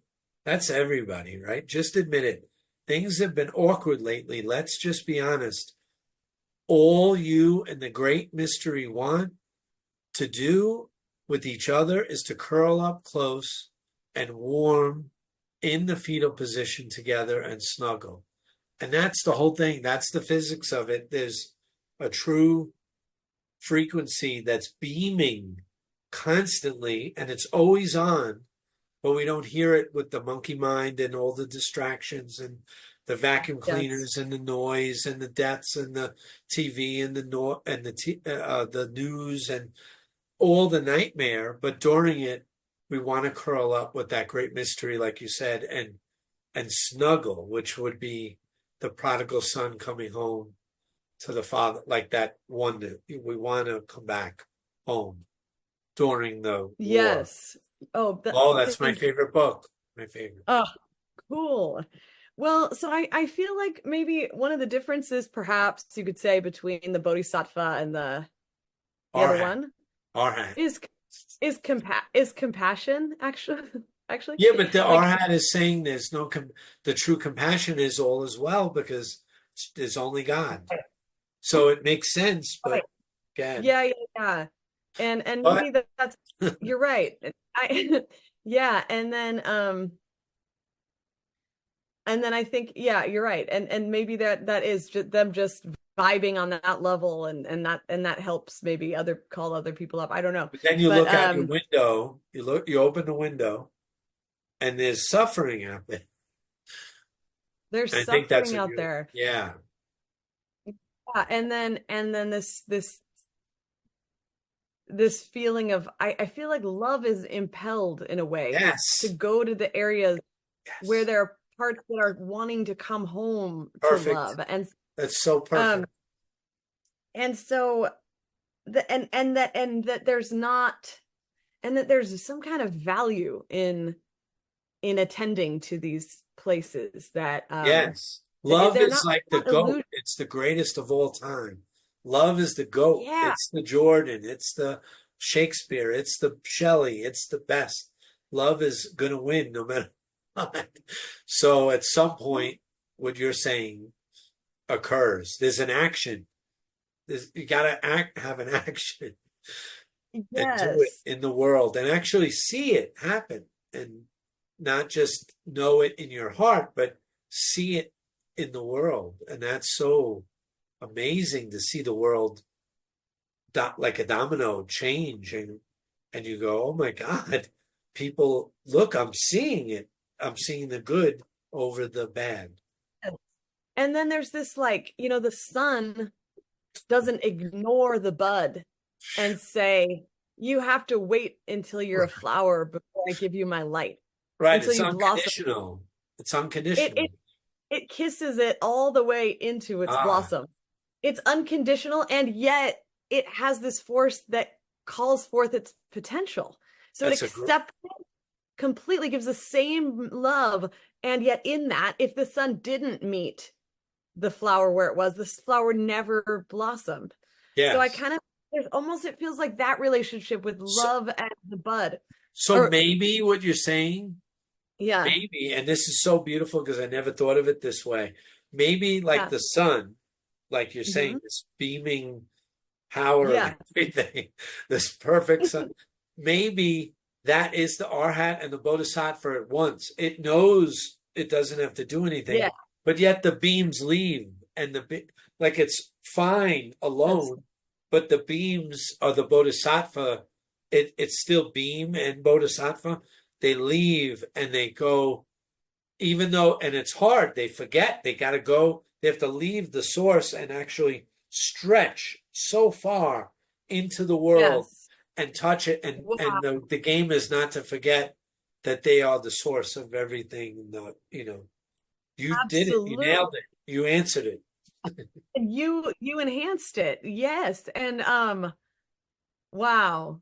And I think that's the good definition of love, is acting in a way of that helps each other blossom, our Yeah. potential, our aware, our The sun is realization. such a perfect example because it's not doing anything extra really. Like it's just beaming, like you're saying, but that Yeah. enters the dream. Those rays enter, and Yes. if they don't forget, they actually they make a difference, and they make the like Hafiz would say, the rose or Rumi. I think it's Hafiz. The rose is scared to open until it feels the Right. warmth. So that warmth, Yeah. it's all frequency. Absolutely. Yeah. And the bud, the process, we can be fast to call things illusion, until we're fully blossomed or whatever. But there's this tender, beautiful, sweet elegance in our gradual unfolding of things, that if we neglect some of those stages, I think through ignoring certain parts or casting them out or calling them illusion, that can lead, not doesn't always, of course, but can lead to some kind of awkward or incomplete development, I Yes. think. But And that's anyway, part of the journey, but it's a yeah, trap or a fall, like you're that's a saying. trap. That can Yeah. be a trap. Um, anyway, I'll just read you actually the Yes. last little paragraph of this poem. It's called You Must Love. Um, the last well, I'll read the whole thing. You must love. You must love freedom enough to embrace confinement. You must adore the ecstatic enough to integrate the mundane. You must be so inebriated with joy that you welcome all sorrow. You must be so desirous of wholeness that all your fragments reunite. You must yearn for home with such a yearning that your exiled pieces may return. You must love transcendence enough to allow the truth that transcendence is inclusive of all prior limitations. Your open heart remembers its brokenness. The blossom does not shun the bud. Mm, so beautiful. I Perfect. feel like that a better title could be for this poem could be called Bodhisattva, actually. When you re-release it, like Whitman released Leaves of Grass his whole life, kept it, revising one book. Oh, You could always change it. Yeah, maybe and I didn't Fred, our mutual friend, Fred Lamont, write, was it Broken Bud?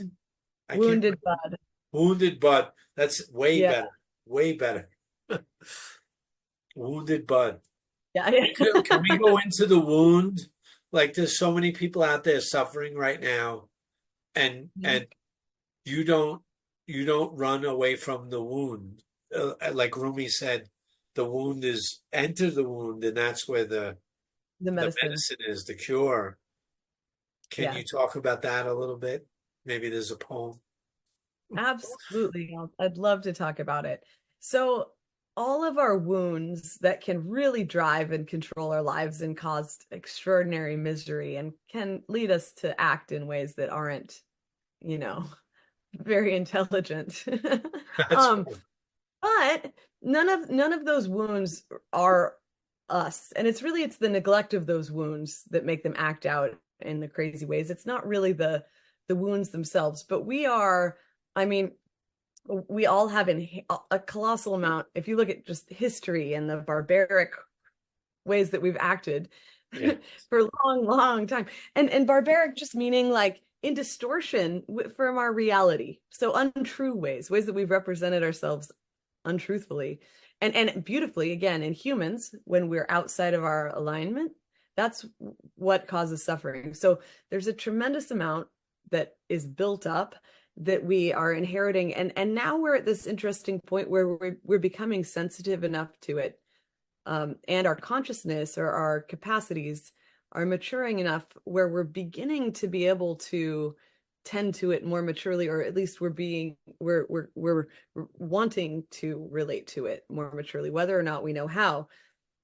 But that's actually, in some ways, it's creating more stuff. We're becoming more sensitive both to who we really are, and then, a sensitivity isn't selective. So we're becoming more sensitive to the truth of who we are, and to then the dissonance of all this suffering.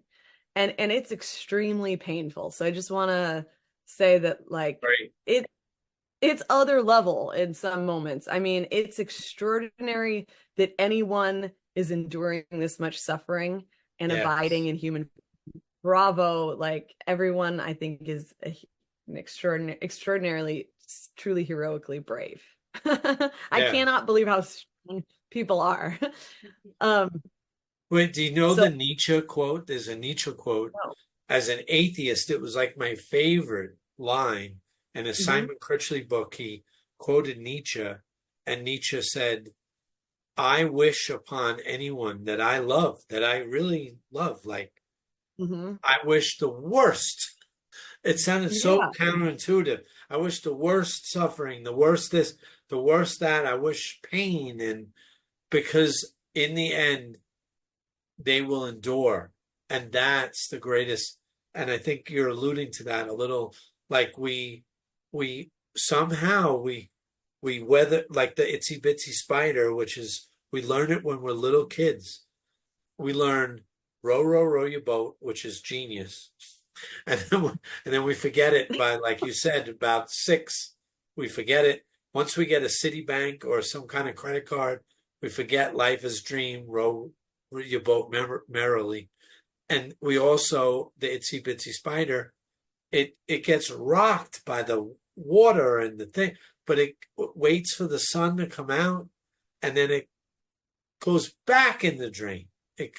That endurance that you're talking Yeah. about, we somehow take all this suffering, and some we Yeah. and it looks like, how do we look at these humans? Hurricanes hit anything, war and hurricane and nature and horrible neighbors and horrible people, and still we endure. Absolutely. So that's amazing. And also, though, I want to say that none of our suffering is who we are at all. Yes. But but it is we're the stewards of our suffering. And we haven't, a lot of us, there's still a long way to go to create collective system. I mean, okay, I'll say this. I mean, in the United States, Yeah. basically all social systems are absolutely about avoiding our suffering at all costs, Yes. avoiding our frailty, avoiding death, avoiding sickness, illness, old age. It's not And India. India, death is in the street.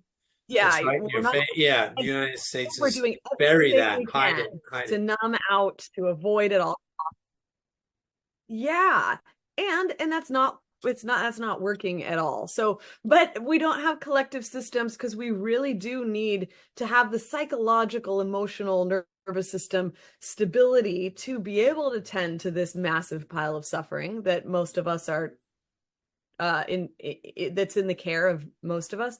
We really do need systems of support and deep safety, really wise leaders who have shadow Yes. Sherpas, who have been down the steep, harrowing slopes of their sorrow and who have come out into new vistas and who Yes. still have compassion. We need a lot of bodhisattvas Yes. to really hold the space for people to go on this journey. And there's still, we need to develop more of those resources. So I say that just to say, if you're really suffering, to have compassion for yourself, but also this life is such an awesome gift, and to just do your all, I think, to prioritize finding out how to have breakthroughs and don't give up. And life Yes. is on your side.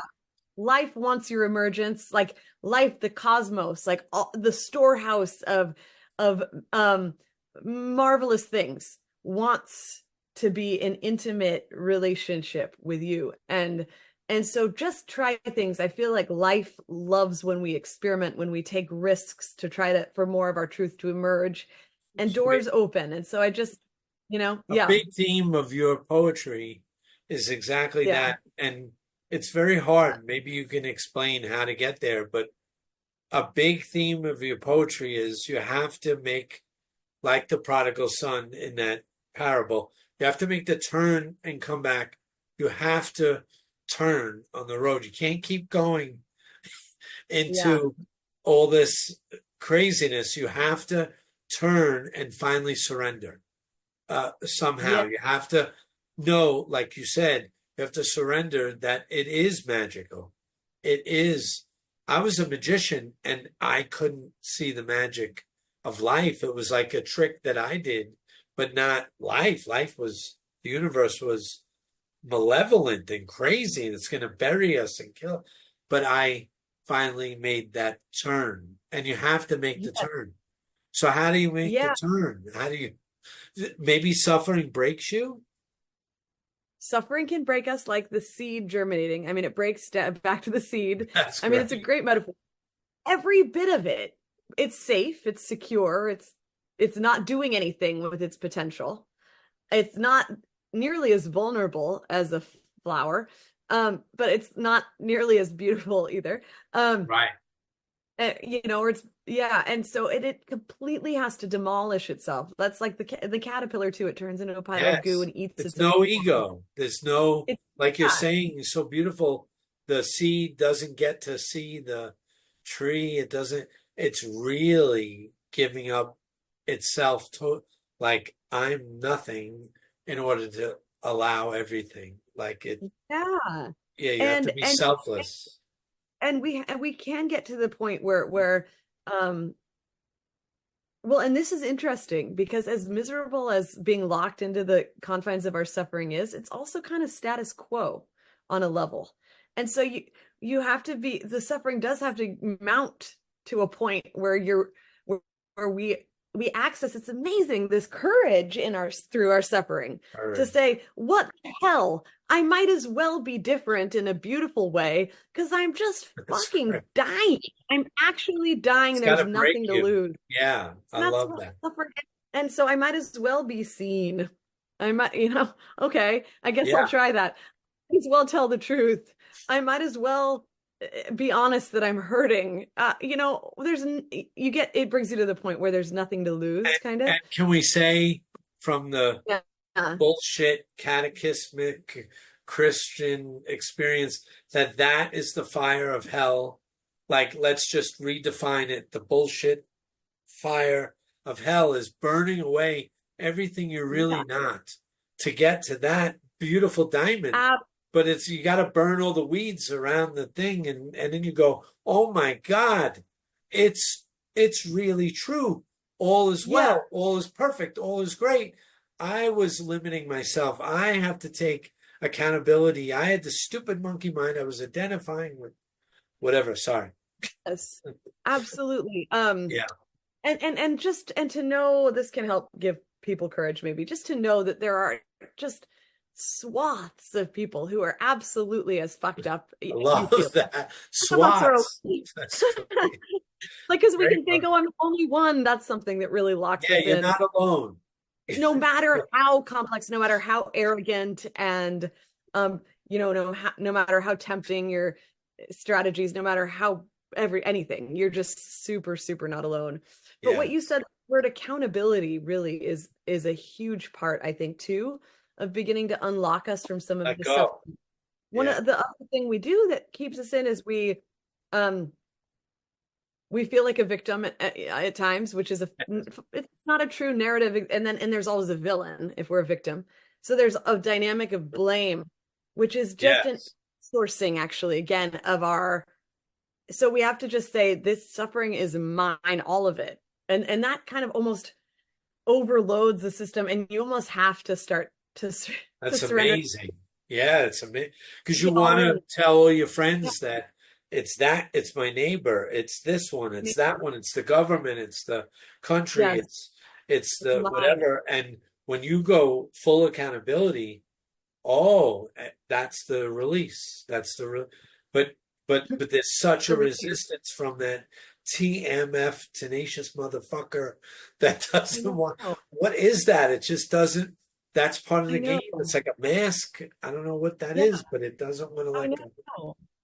And that's why one of my main things that I try to do is just de-shame some of it. Like, it's okay if you're Wow, mean. It's okay if you're love a that. real asshole. It's okay if you're a real, It's okay. arrogant, lying idiot. I mean, it's okay. It's Forgive not who you yourself. are. Yeah. Oh, that's so great.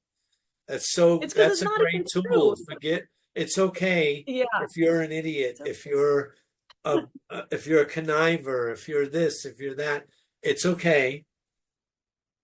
It's Forgive, okay. forget, yeah, because that's not really who you are, right? Is that what you Really mean? who you are. Absolutely. And when we forgive ourselves, we that's kind of the Wow. realization. It's, oh yeah, this was acting out from, usually it's just from, honestly, from this tenderness. It's like a little That child. Yeah. This is like, The yeah, not 4-year-old you, but like the 6-year-old you or the 7 where you start to get bombarded and you don't, yeah, yeah. you have to put up the armor just like you So did much until armor. 21.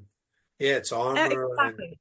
Everything stupid that we do comes from armoring, and that armoring was to protect us. And so it all makes sense. And just you go to that route. We were all really traumatized as kids. We had to armor. That we do that automatically. And then we get stuck in that. And so just knowing that is a huge part of unlocking it and beginning to come it's back. genius. It's genius. It's the most genius, like it's like the most genius hidden diamond, and then the most genius security Yeah. against it, and then the most genius break in to break away all that bullshit and show Yes. the diamond's always been. There is It's no, it was only me. And it's like Fight Club, the movie, like, oh, I did it. yeah. I won. I did it. Oh, yeah. And then also the more fucked up, your actions are in the world, there's actually the more potential in some ways you have That's to heal the correct. world. Wait, that's a big. No one talks about what you just said. Wait, can you It's go really, slow? I'll repeat it and then you thank, go. You're thank you. saying, you're saying for all the sufferers out there, the more fucked up you are, the more potential. Right there is the entry point. Absolutely. The liberation of the world is when the devil realizes its That's genius. inherent worth. So Yes. if you've been a gangster and you've shot people your whole life, like you are one of the, or worse, whatever, like you forgiving yourself, then because what we do when we forgiveness is it's authentically separating who we really are for the ways the Yes. Maya whatever has acted out, and then we create the deepest path to the liberation of others. And there's no more beautiful gift, actually. It's a That can, remembering, oh shit, I was the hitman for I the was the hit. mafia. Wait, Yeah, I am the Christ. I am the Buddha. I you're the am the chosen ones, yeah, the hitman. I'm not sure.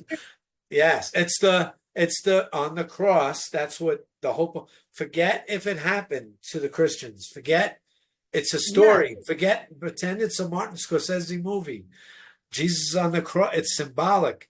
And the yes, criminal, the killer, the murderer next to Jesus, and it survived for thousands of years, this stupid little story. And it said, what about me? And Jesus said, follow me, follow into this one, come into this, forget your story, give up your surrender, and you enter that oneness right now. You pulling up absolutely. a Yeah, poem? I'm Poem, gonna read a poem. please. Thank you. I'm loving this, James. I'm loving Thank it. you. While you look So, for it, can I read one of your little ones, absolutely. Wino, while you look? Yep. Wino. For an atheist that became awake, this is the greatest thing. Why no? Leave your heart in God's cellar. It will mature there. This is grace. And when your heart makes everything so sweet with drunkenness, that God, that notorious wino, visits you often. And that's the true physics. That's the physics. Forget your physics class. Do what she just said right there. Leave your heart in God's cellar, and it will mature. Like leave it there. Yes, Yeah. absolutely.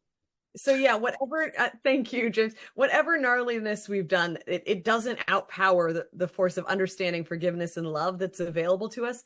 And also when the hitmen go on this unbelievably That's beautiful true. path of forgiving themselves, it doesn't just liberate the other hitmen, because we all have all of humanity inside of us. Yes. So liberating me, you're powerfully, because you're going to some of the roots of society's judgments, and you're going into the roots of this whole paradigm of, if you do this, you're damned forever. And that whole paradigm, it is, that is the paradigm that absolutely imprisons everyone and puts us all in some kind of hell. And so Yes.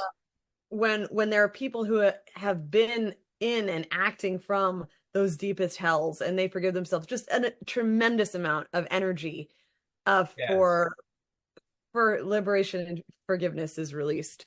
So you know, Oh, so cool. Yeah, this is just about how, yeah, these great teachers, Jesus, Muhammad, the Buddha, etc., um I would describe them as the ones who just really have that capacity yeah. embodied in them, this Less, conscious. less, less distortion coming in, less Yeah, distraction. They're not going after the girl at the bar or robbing the bank.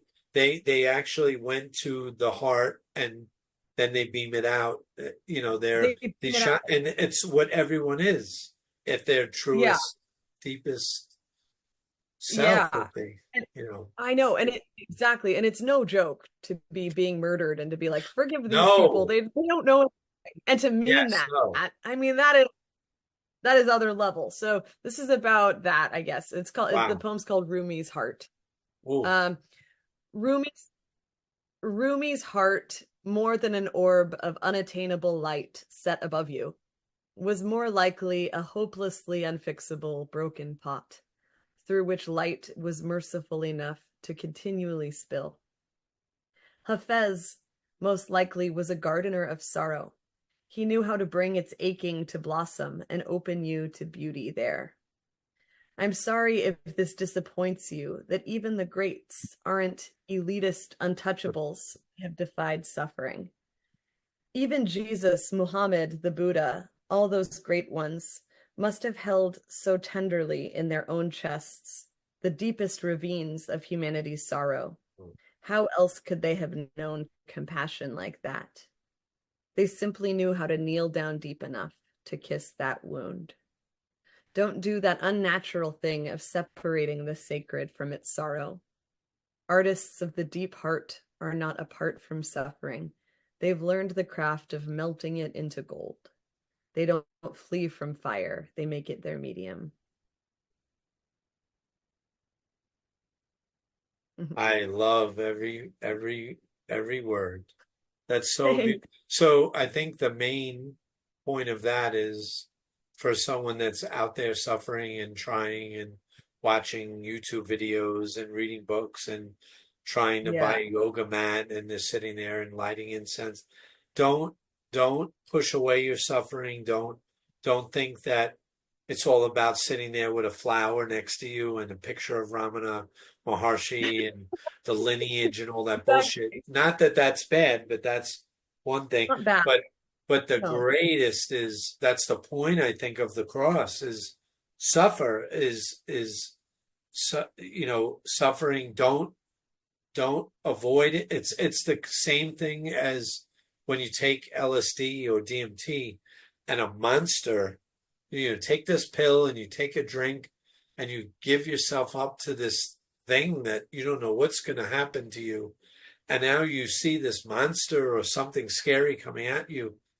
And the main thing is don't run away from it. Turn towards it and face your Yeah. demon, face your suffering. And all your poetry is about facing, it's all about turning to this, and you have to deep inside hear that voice as the plane is coming down and the pilot says, we're in trouble.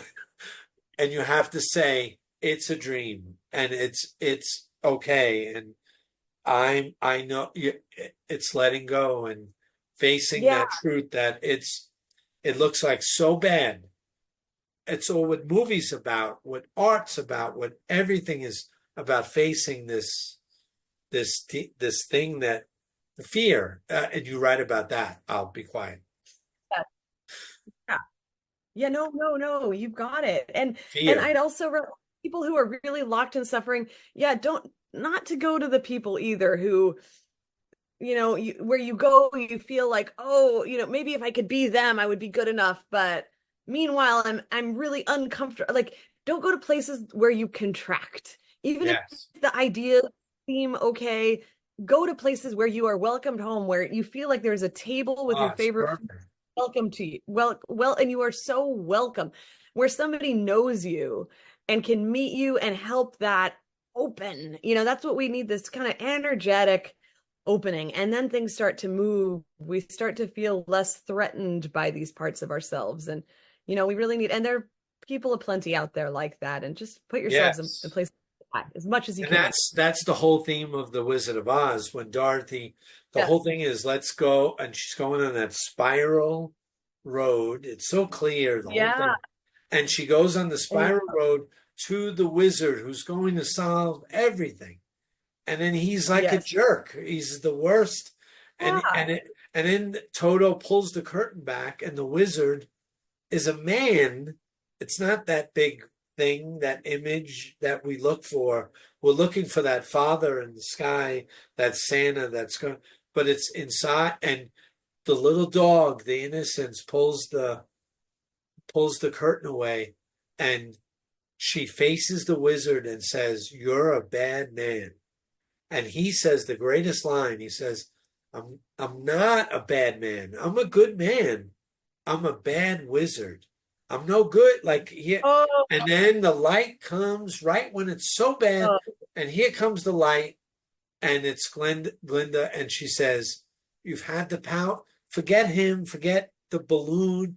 You can't get out of here. The power is, you've had it all along."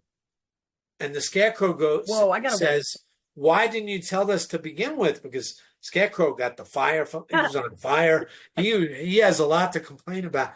And and the Glinda laughing again, so light, which is Dorothy, because the whole thing is Dorothy's dream. Scarecrow, Glinda, whoa, witch, monkeys flying. whoa.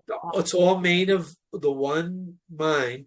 She says with a smile, yes, she knew it all along, but she had to realize it for herself. So that's the journey. So we get thrown in. You got thrown in at 1 to 4 was great. 0 to 4. And then 5 to 17 was crazy. For me, Yeah. 0 to 32 maybe, or 36 was, what the fuck is happening? And I'm with the biggest atheist and the biggest, and he's the amazing Randy. And then you have to break out and realize the power's inside you, and it's a misidentifying with the it's Yeah. just this one narrative, and you know it. You write about it in the good is better than the bad, and the good will win, and the bad is bullshit, and the bad is just to push you to the good. Everything's fine, even though you might be set on fire in a cage right now. It's going to be fine. Yep, absolutely. Absolutely. And then the way that the bad is framed once you start to realize that it's all okay is honestly kind of awesome. I mean, Yes, that's you see the genius in it. controversial. Yes. controversial to say, but like when you look back and you see the whole thing and how the forces of this That's beautiful. gnarliness, it is infused with beauty. It's true. And that's a So great little seed to anyone who hasn't seen that to know what you just said, that wait till you see the setup. When yes, you back up and you see like a yeah, magic trick, it's one, oh, I'm sawing a lady in half. Oh, she's screaming. Oh, there's blood. But really, no, no, no. I never, it was Maya. It was illusion. It was your yes, perception. And once it flips, it's okay. Everything's okay. It's yeah, just this weird, slippery thing that absolutely. thinks that it's alone in the world. It has to surrender to everything, like what you write about. Yeah. And once you see things, there's no loss either. We can think, oh, I've Yes. lost my youth, or No. it doesn't matter. It's always there when it arises. You're Yes. satisfied, and You're there's so no happy that you so lost.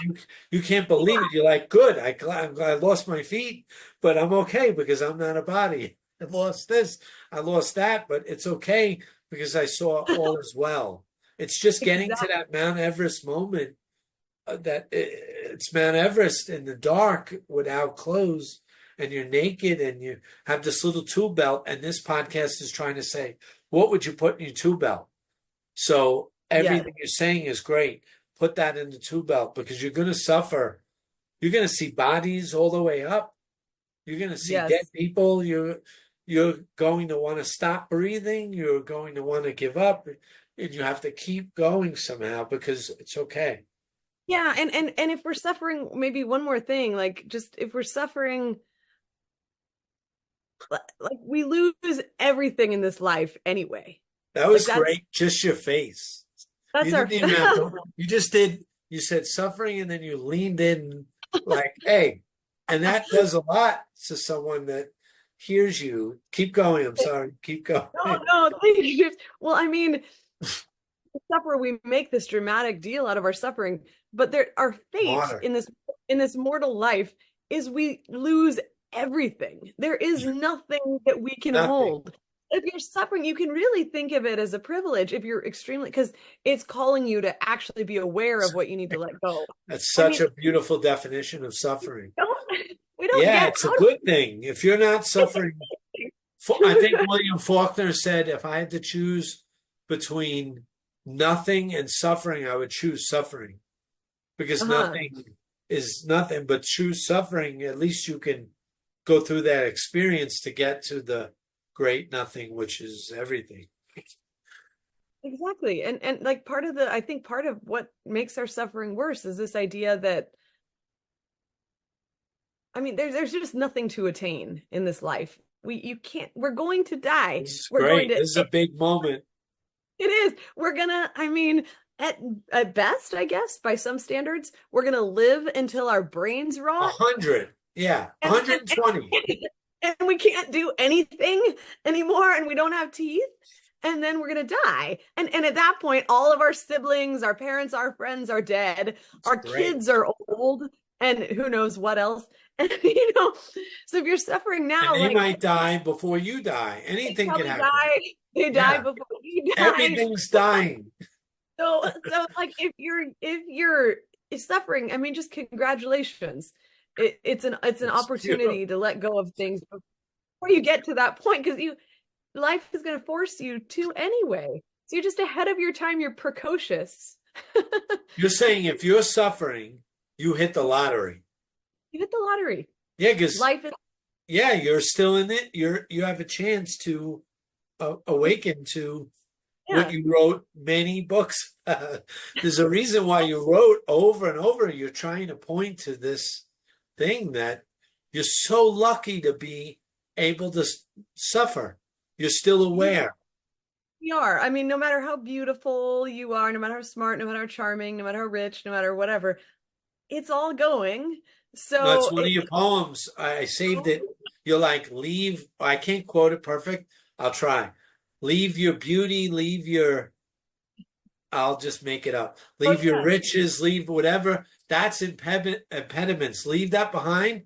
Now let's get to work. Like now we can Yeah. get to the heart. Let us It's all about the let us heart, not the mind, not the diamond, not the car, not the perfect anything. It's about the wasabi, the imperfect and seeing through it in the game of it's a game of genius. You have to be a genius because you are. exactly. And life is here to just strip us of every identity trapping. We can't, if I mean, we can be attached to our appearance when we're 100, but we're going to suffer because we won't have it anymore. So, you know, so if you're suffering now, just lean in. Lean in Lean in, is baby. so beautiful.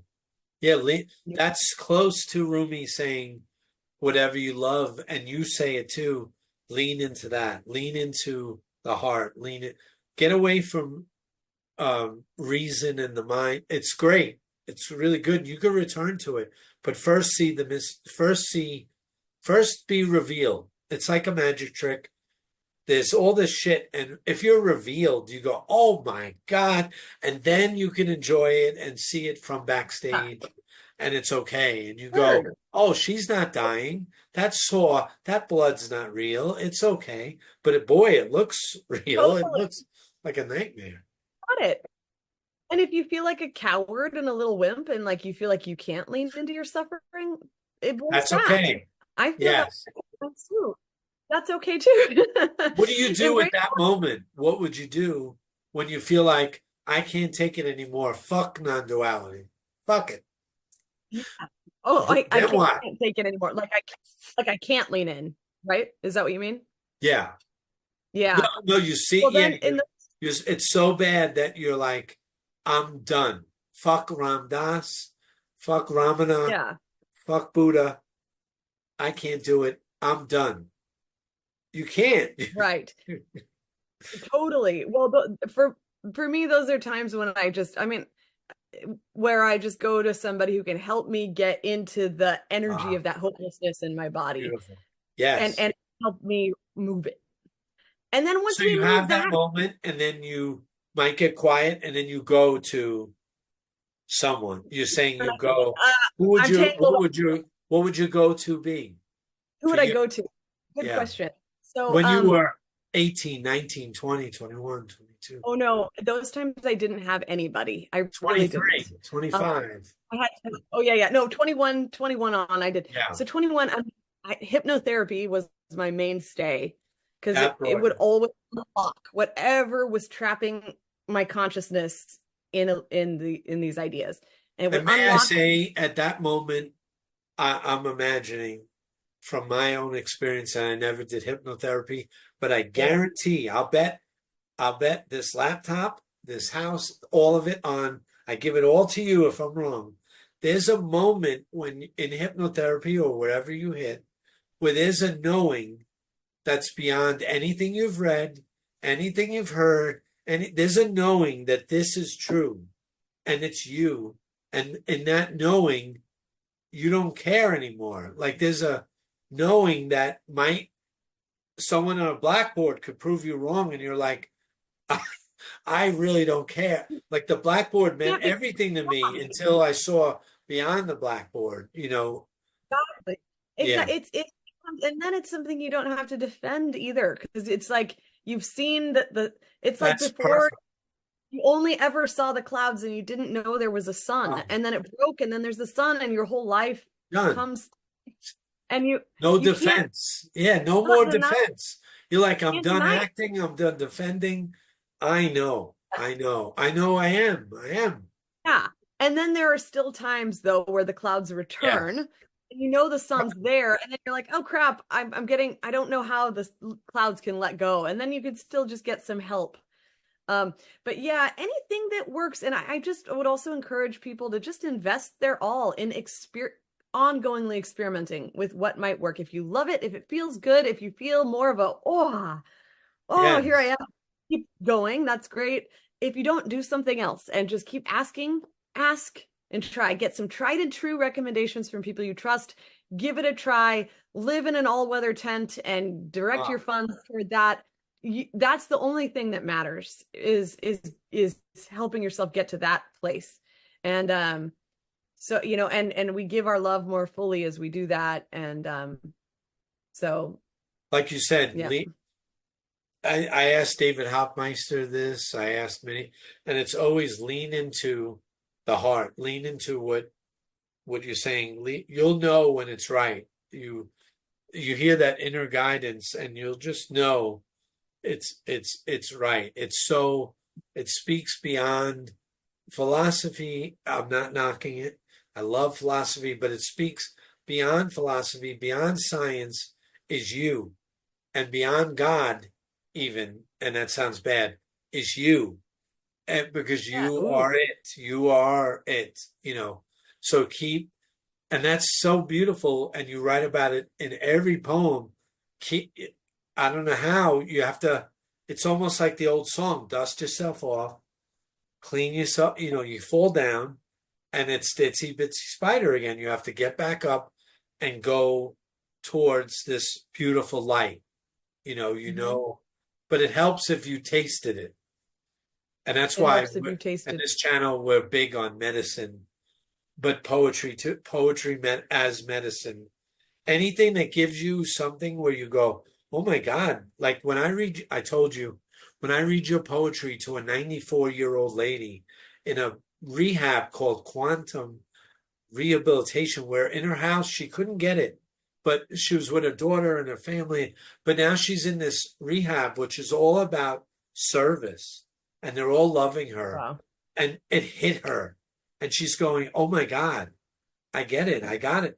And everyone comes to recharge themselves on their shift through your poetry, through Fred, through Rumi, through Hafiz. I just keep hitting her with that. And she was a catechist. It was all catechism, Jesus, you know. And I told her that's taking the Lord's name in vain.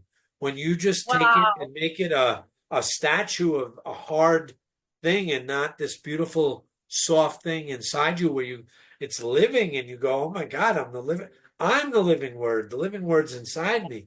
And it's on fire. And she got it at 94. And I said, just like the one on the cross, you got it. It doesn't matter, 94, 93, you know, you did it. Wow, that is really one of the coolest stories. And we get choked up, and I read it and I hear her breath. And her breath, I can tell, and I'll read her your poem, and her breath, I can hear it. I know her response already. So breath, I can hear it, and then all of a sudden she's like, I have not. She's crying. Wow, that's so cool. So it's real. The poetry works. The medicine works. It does. Turning to this works. You have to give up. It's surrender, right? You have to give up. Yep. And ask and you shall receive is an interesting, or search and you shall so perfect. With knock and the door will open. Just try it, and your questions will clarify as you begin. Sounds like such bullshit, though, to that stupid monkey mind. The monkey doesn't like that. Be a crazy, let people judge you as a crazy hippie, live a bullshit life and be happy. Give yourself permission. Yes. To try. And then you see things opening in the real world. Yeah, there's real results and real evidence. The evidence will unfold before you. Yes. That's when it really clicks and starts to. Yeah, you see real results and you say, wait a minute, that just happened. Let me try it again. And you keep leading. It's just like in a dream. I mean, the architecture of a dream is exact. In a dream, it's a nightmare. And then you start to say, wait a minute. I'll try to word this. This is unwordable, but a nightmare, like ninjas are coming through your roof and they're going to shoot in black and the lions are coming through the window. And you say, this is bullshit. This can't be real.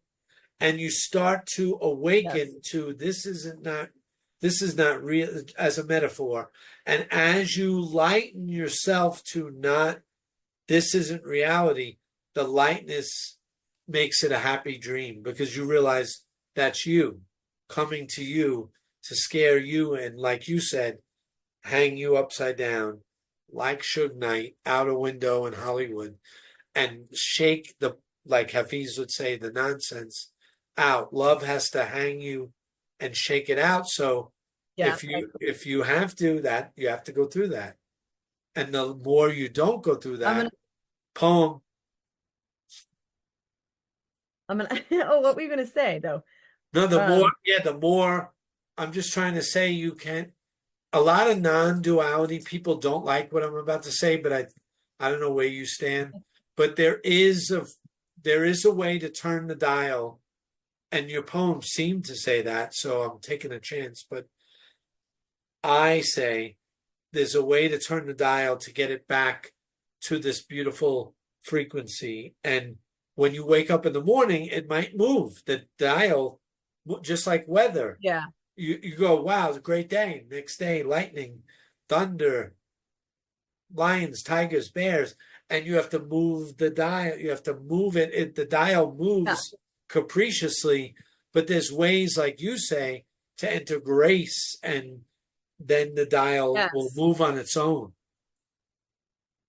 Some non-dual philosophy is a bit dualistic, I feel. Yes, Like and they kill each other. And I get it. We get it. You it's get it. They're fighting. They're it's just trying, but it's mind. It's like the monkey mind it enters the is. fray. Yeah. It does. And that we all know what happens when that It's happens. cute. So It's I'm going to cute. read this poem. Yeah. A little. Yeah. So this poem, you reminded me of it because you talked about hanging I love upside it. down by the seat of. And actually, this poem I think is the poem that there were a few poems that came through me right before I had this big breakthrough. And Oh, I this is so I thought that all the poems in all my books had happened post this poetic breakthrough where poetry started to pour. But this this is one, free. Free. this was like free, it was like a taste of it. It was like the beginning of things flowing. Um, so I'll read it though. It's called Yes. Legless Pilgrim. I wrote this when I think I was 20. Um, Wow. yeah. Here we go. Legless Pilgrim. Oh God, or unimagined color, or colossal bowl of lucky charms, or whatever greatness happens to be listening. Huh. Uh, I want a rushing river of purity to carve out my canyons like the Missoula floods, or a triumphant God-sized portion of liquid plumber to stir up old sediment without judgment or guilt and carry it away on its impartial currents. I want to be clay in the hands of the seasons. Let them shape me as they please, and I want to not object, nay, to trust every twig and flower and frostbite they mold into me. I want to be emptied, damn it, of everything I think I know and don't know, and pulse with that emptiness like our raw mass of earth before it was sophisticated into shape and name. Hold me upside down, God, by my legs or the seat of my pants, and haze me into existence. Give me a cosmic swirly, put me in the divine trash can. Just let me know I'm here and that you're involved. In case you haven't noticed, I'm not autotrophic, but I've been trying to be as recklessly self-subsistent as possible, and my harvest has been piss poor. I'm ready to come down now from the high-flung, volatile seas of ego, but the hard edges of facade have scuffed me up, and I'm in no condition to knock on your door. But if I Wow. have to be a legless pilgrim, I'll still make the trip, stripped to the skivvies of the lowest denominator of common truth though I may be. But when I arrive, please God, forget your manners. Don't be delicate or proper. Virtue aside, let's be real. All I'll want is a big bear hug and a gluttonous portion of your heartiest stew. Oh, that's one of my favorites. And to hear you read Really? it, oh, so perfect. So Thank you, Jen. honest, so Yeah, courageous. thank Yeah. you. And that's at 21, 20. I think that was at 20. Wow. At Yeah. 20, I was like such an idiot. I mean, in a good way. I was so smart, intelligent, so intelligent, I would never read that poem. That poem would Yeah. be beneath, because I was so lofty in my knowledge and Yes. no idea, no clue. Because you have to go out, right? You have to get lost in order to come back. And your story, see, again, like the hitman, like thank God, like you're reaching people. You're this bridge now that Yes. reaches those who smart and lofty and who are, the Yeah. atheists and Yeah. this bridge Wisen person. up. Sober up. Sober up. Yeah. God, thank you so much. This has been a That was the jewel. greatest. This has been maybe my favorite interview, I honestly. feel like we just started. I know. So there's a We can part do it two again. coming. Maybe at Christmas. Cannot wait. I would like for Christmas Yeah.